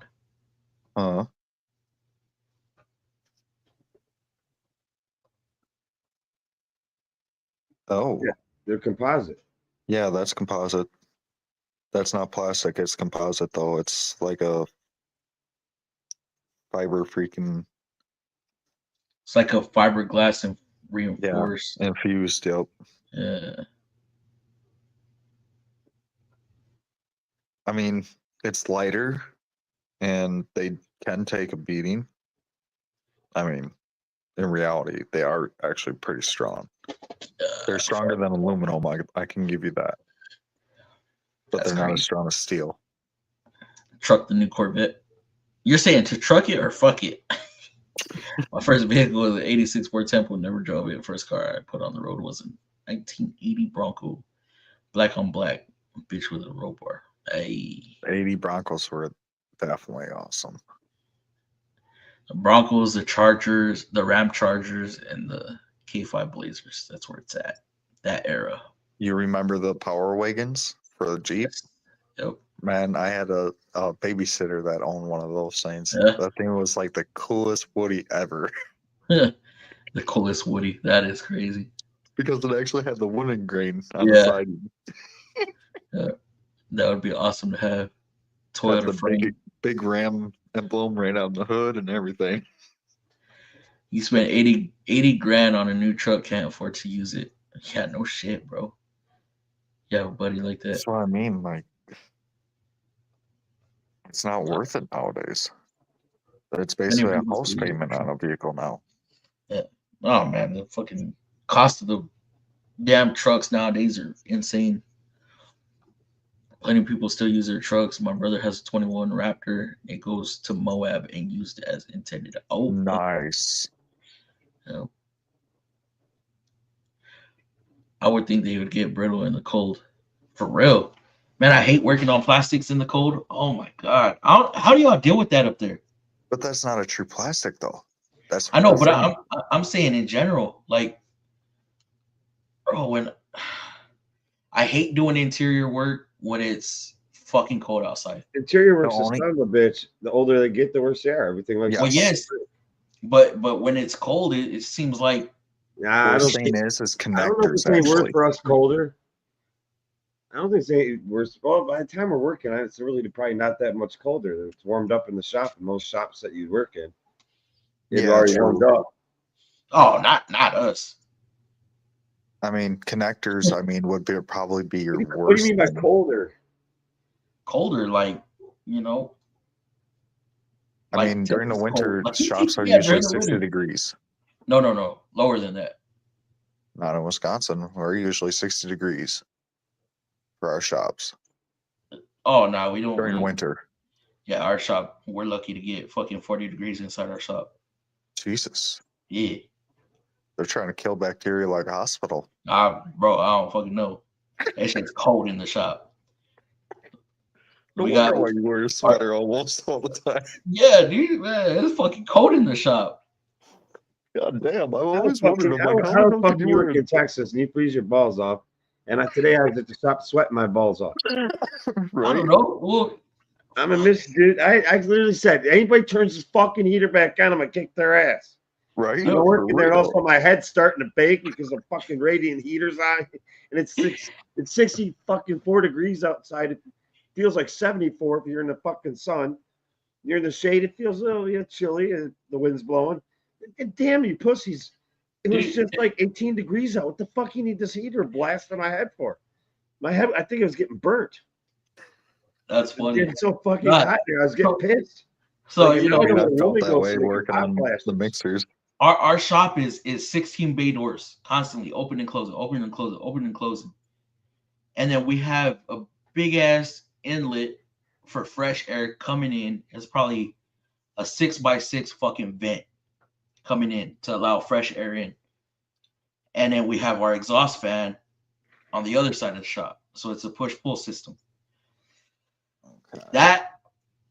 That's why it never fucking gets hot in the shop. We have six heaters in the ceiling.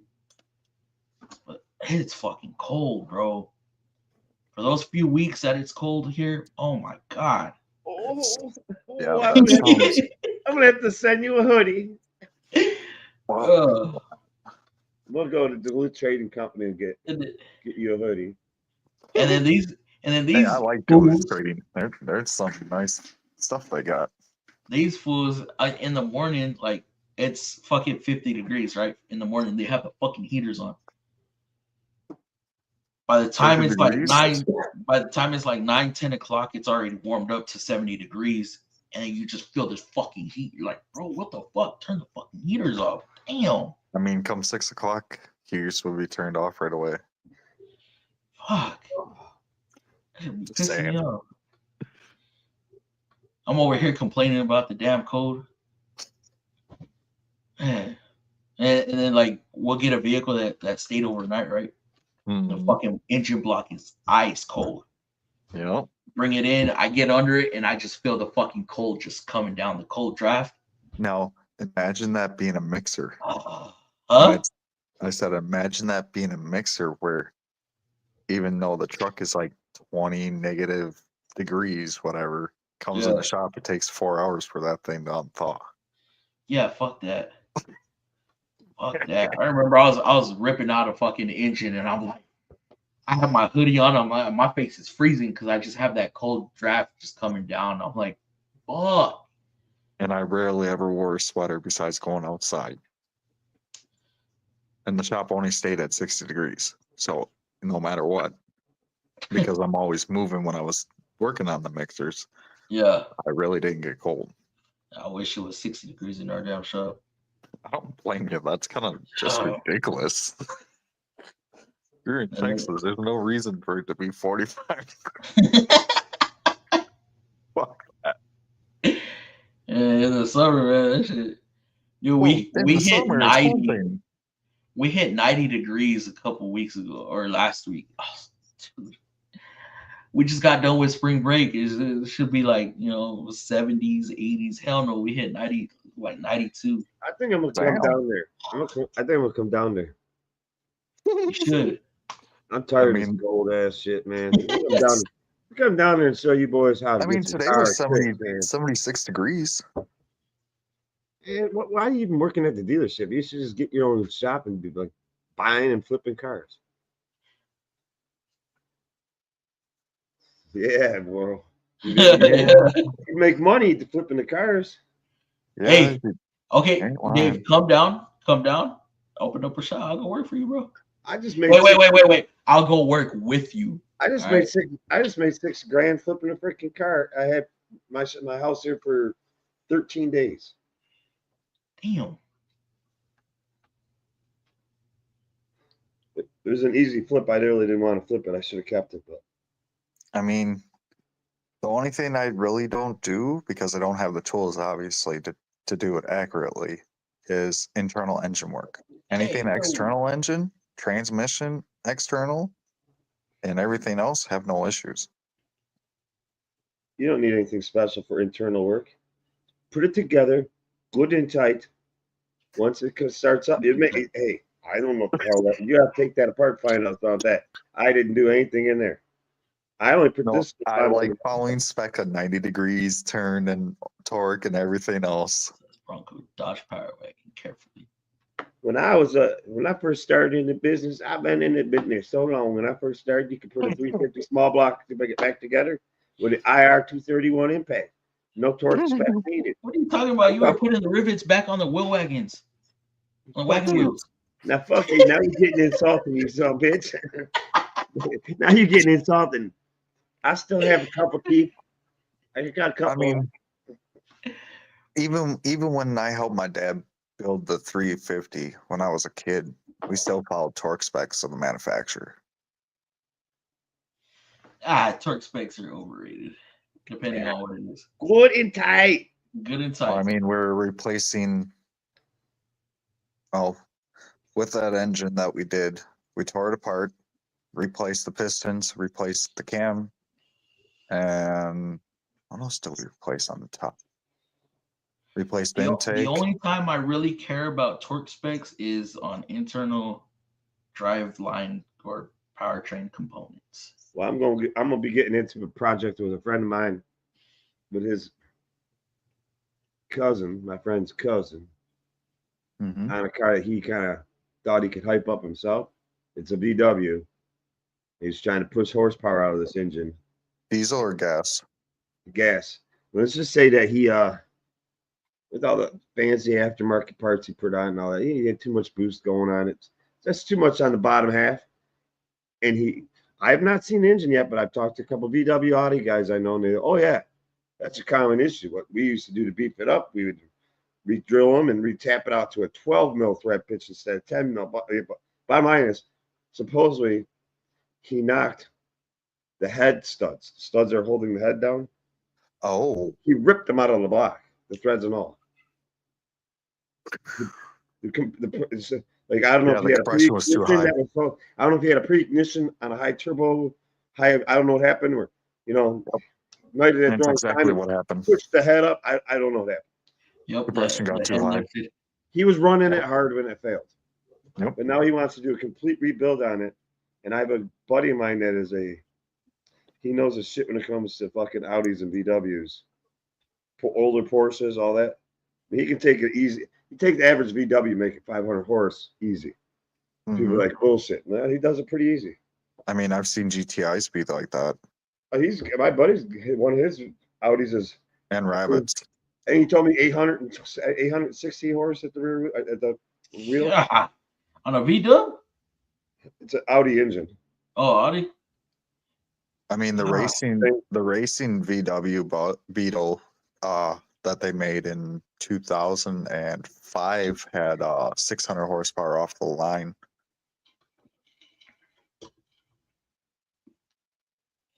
Damn. That was a racing engine. That's starting point. 600 horsepower. That's crazy. Mm-hmm. And that was an all-wheel drive Beetle. It's torqued when my shoulder clicks. I got that wrist torque. All I know is my buddy, he fucks around with his. Yes, sir, TBSS. He fucks around with his VW from time to time, just being smart ass with young kids. And man, I tell you what, I've not seen anything that any of these young kids have put together. The little Hondas, Chevy Cruises, little I mean, more Acura's, Honda owners when they use Subarus. what they usually use is Nobody's the touched. K-Series. Nobody's touched my buddy's VW, man. It's an Acura engine in the VW, but nobody's touched the VW. He just smokes the living piss out of everybody. It's like shockingly impressive.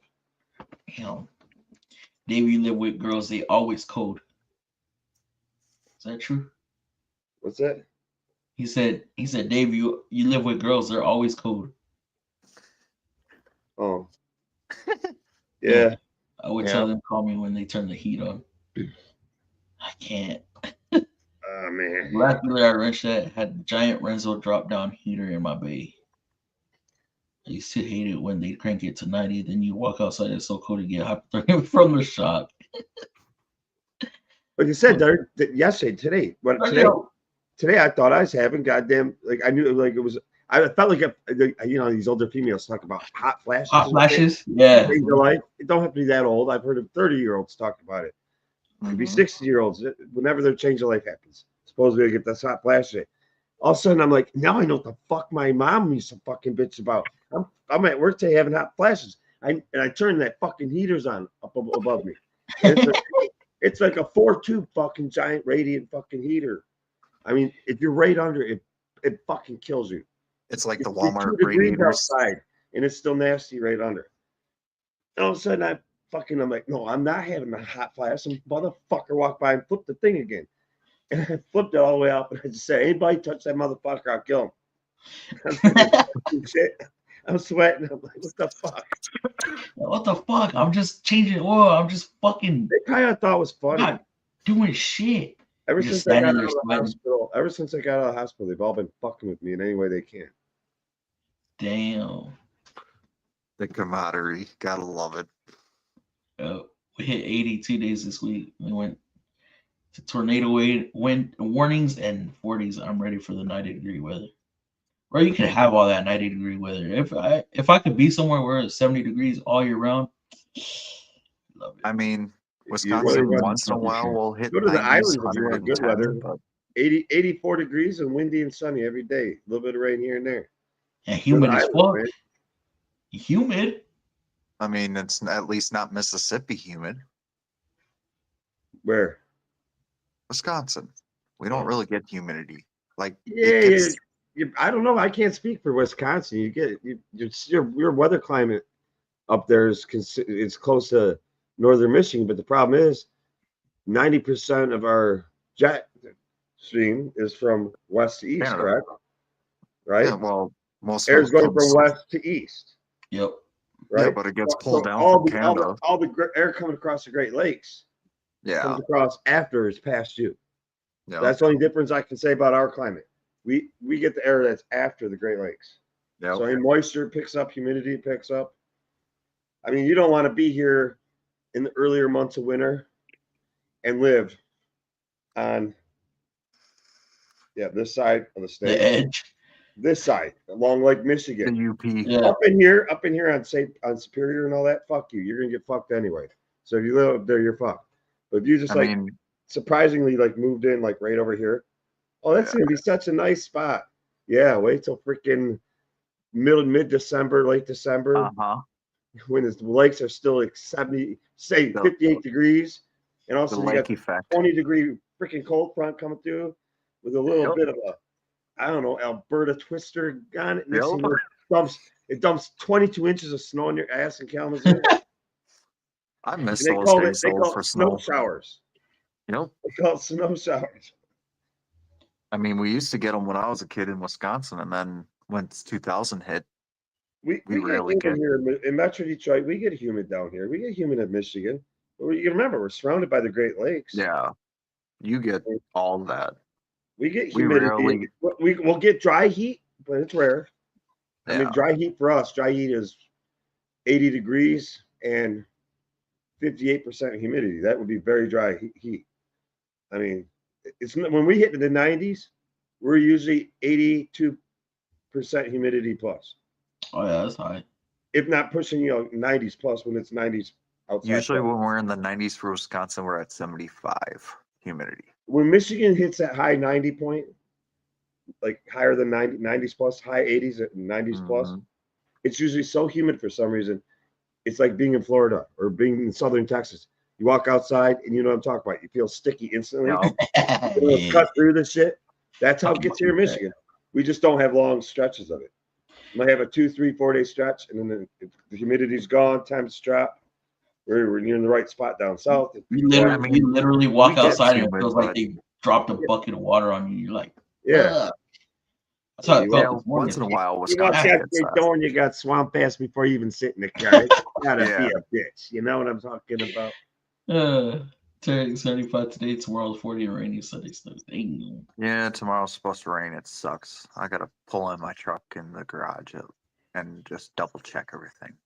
I aligned it, but Trying to tell me about it. I live in Oregon and I have hit my rain limit this year. It has been pretty mild. Shit, finally we got rain. I think we've had a very mild winter in Michigan. oh yeah, here.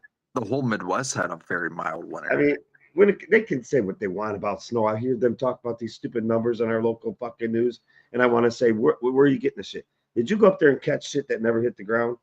Because there is no fucking way we had this many inches in December, this many in January, this many in February, and this many in March. You guys get your head up your ass. I think Hold up my snowblower one fucking time. One time I took my snowblower. Not even once. I'm so sick of the cold crap. It's not even funny anymore.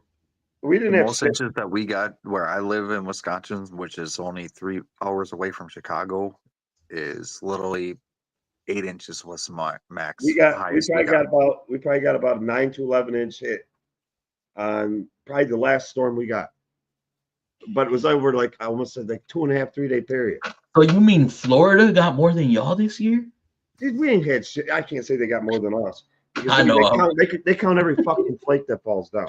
I'm Listen, just our kidding. news, we've had 212 I inches. mean, of they snow close so far down this when they year. get snow. The fact that Florida got snow is crazy. It is. But, Yeah, well, I mean, it's no different than Dubai had that monsoon of rain last year. Oh yeah, Subaru can't handle big power. September gets humid in Wisconsin. Are you in Wisconsin, Tristan?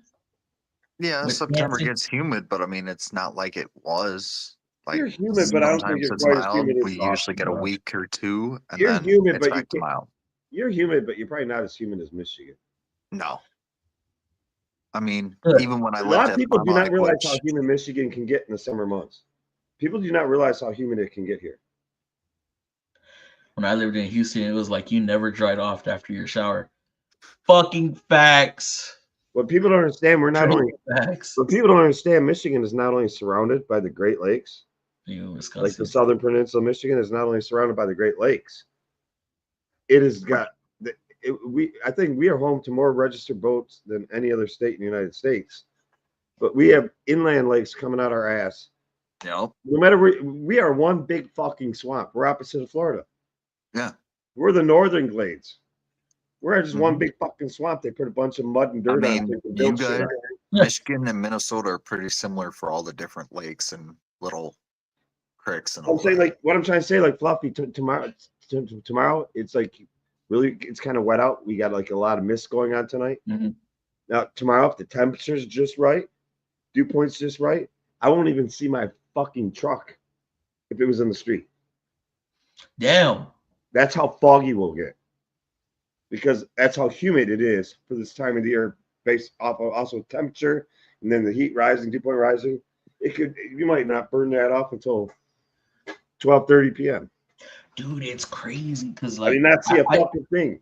I live a ways away from work. I'm surprised we don't have more accidents, to be honest with you. Yeah, I am too. Due to complete like fog, you can't see a fucking Well, thing. I believe you.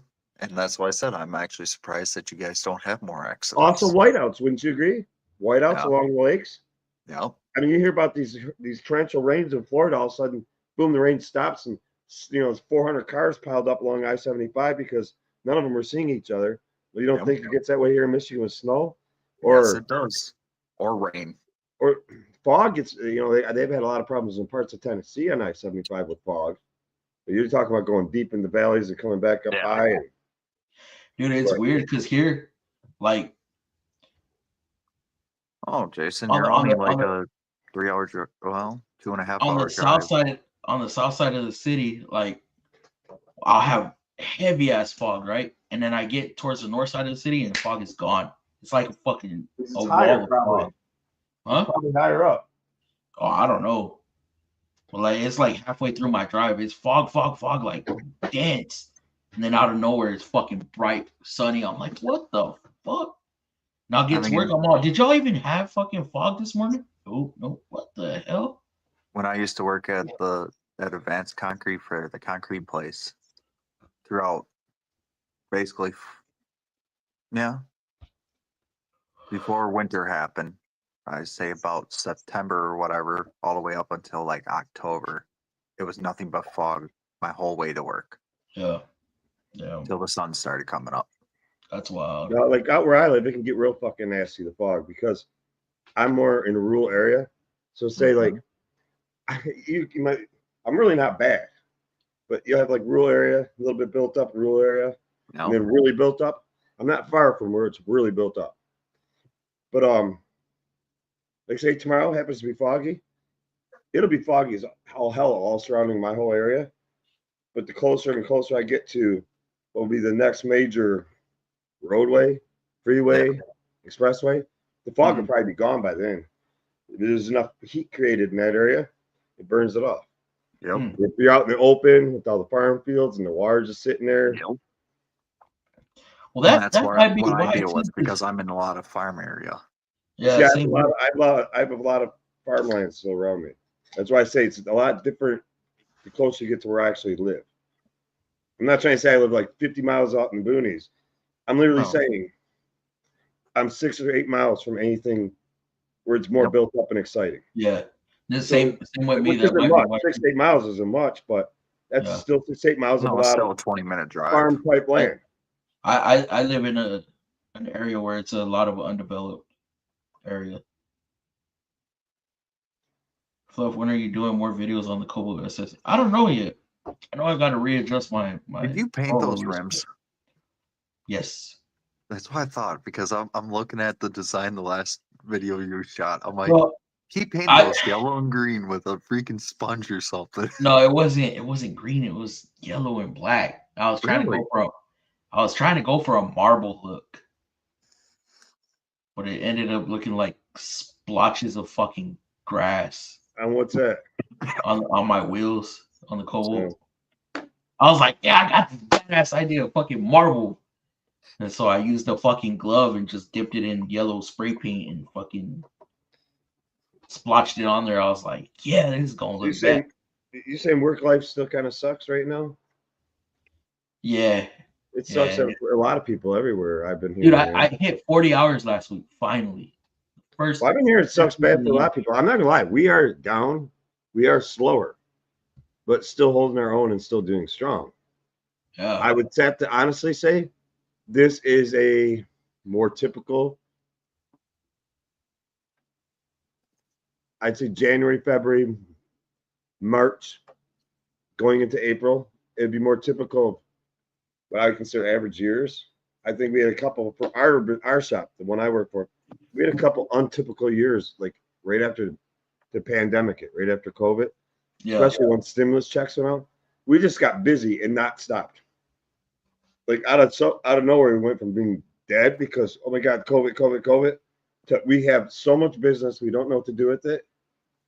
And that did not really stop and slow down until sometime late last year, where it just started to slow down and get somewhat normalized. Before we were just like insane, like where are all these customers? Where's everybody coming from? Yeah. I mean, we honestly, our shop is overwhelmed. Damn. Well, that's at least a I good mean, thing. customers got to understand it. Owner wants to open up other locations. He wants to open up. Well, he's got a second one being open. He wants to open up a third one, and they're all going to be Damn. 15, 20 minutes away from each other is what his intentions are. Yeah. I would like to try to open up a shop with him, but he doesn't need my help, my money. I don't think he's interested in being partners on anything. But didn't he have a partner for a little bit? Hmm? Does he still have that partner? What's that? Didn't he have a partner for a little bit? No, No? not. I thought there was a guy that was coming in and trying to change shit around. No, that was a manager he hired. Or okay. no, or that might have been a coaching partner, as they call him, a coaching business manager. Yeah. Not an actual business partner. Okay. I get what you're now. I know what you're talking about. Yeah. So, I already read that one. Jason, I'm 40 miles south of Plier. Is that French? Is Wisconsin French? No, Wisconsin, the name is French. That's what you just did. Oh, I thought you said something else. Sorry. That's my fault. But I mean, like where I'm from, which is Fond du Lac originally, that is French. Portage is French. McConamowoc is French. There's a lot of damn French. And then obviously like Berlin is German, and you got all different types of places. Yeah. I have no problem with the French. I did at one time, years back. I had a problem with the French. I forgot what it was over. I don't even remember what it was over. $1,000 oil changes. What the? Yeah. When I got mad at the French, the way I took care of business, I just didn't eat no French fries for 3 years. No French fries. Fuck the French. I didn't eat no French fries. Turbo, that Harbor area that title was over. You know, you get these customers complain, oh, they charged me $1,000 for an oil change. What, you they know have to damn well replace was the oil pan plus the engine or what? No, it was like it was based around people complaining about $1,000 oil changes, not explaining, because you see this shit everywhere. You know, oh, I went to this shop and they charged me $1,000 to get my oil change. Well, what else did you fucking approve? That's what I'm gonna say. So that's what that was based around. What do you think an oil change cost at a Jaguar dealer? Oh fuck, 200, 200 maybe. Yeah, say the oil change at Jaguar dealership. Oil change with their courtesy package, which probably might include a tire rotation. And it's probably gonna be checking maybe top or suggest top up of fluids, an oil change, possibly checking your filters and all that. What do you think on average, say, at a Jaguar dealer? 400. Easy. You're closer. There's got to be somebody in chat that's going to get closer. Huh. I kind of shit myself when I saw some receipts for such. I mean, it's between $400 to $800. Well, you're in the range now. I want to say they showed me a receipt for $570. Nope. That doesn't surprise me. I mean, look at Porsche. Porsche, I mean, you're going for fluids for a Porsche. You're starting off at like there you go. $300. Dude, I like Tarek's comment. What do you say? Tarek obviously knows somebody who owns a Porsche because he's right on the money basically here. A DIY oil change gone wrong, turning into $1,000 oil change. That could happen. Yeah. Not far from you. Some of the best cheese in the country. Yep. I love me some cheese. My stomach don't though. 05 couple buddy. Driving to Sedona, Arizona during monsoon season. The sky opened up, washed the whole highway out. Red mud everywhere. Steve had to get us. Damn it. Have to go up to Chicago for GM training. GM stuff. Nice. Good for you, Jason. There it took hours, went from rivers of water and flash floods to perfect blue skies again. Where does GM have training center in Chicago? I'm just curious because. And where are you from? What part of the country are you from? He said I know a lot of he's from- GM techs here in Michigan, and most of the training they do is here in Michigan. I'm he's just from curious. Eau Claire, Eau Claire, where? Wisconsin. It's by lacrosse. Jason, you work at a dealer. Watch him paint dry at work. Where's that? Where's that from? Where do you say he was from? Eau Claire is by lacrosse. It's like an hour drive to get to lacrosse. Yeah, I like how Yes, I know, Shannon, but I said I'm redneck, so I say Eau Claire. Eau Claire. I know it's Eau Claire. Porsche charges $589 for basics. That's fucking crazy. What's their fucking door rate? $500? Shit. 650. God damn. I mean, like I said, Porsche, you're looking at 300-400 starting. That's just for them looking at the thing. Yeah, fuck all that. I have a buddy that works at a Land Rover dealership. I think their door rate is killing too. $289, some shit. Fuck. And that's just start off. Crazy, yes. Exactly. Stevens Point. So he's in Stevens Point. I mean, here in Metro Detroit, and I'm assuming most of Michigan, all our GM techs, when they're going through their GM certification and any of the classes they got to go to, are going to be held either, most likely they'll be held at the General Motors Tech Center, which is located in Warren, Michigan, which is just a few miles outside of downtown Detroit, but it's still in a very easy to get to metro area.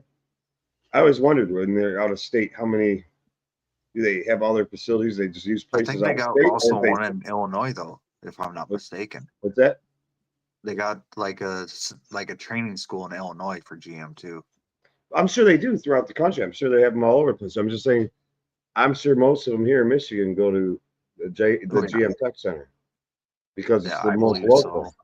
I just was wondering. I often thought, I wonder how many techs GM flies in, or the dealers have to pay for to fly them in to say Warren, Michigan, to go to the Tech Center for training.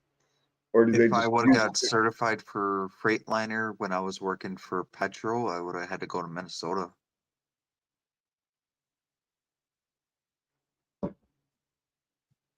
So, I mean,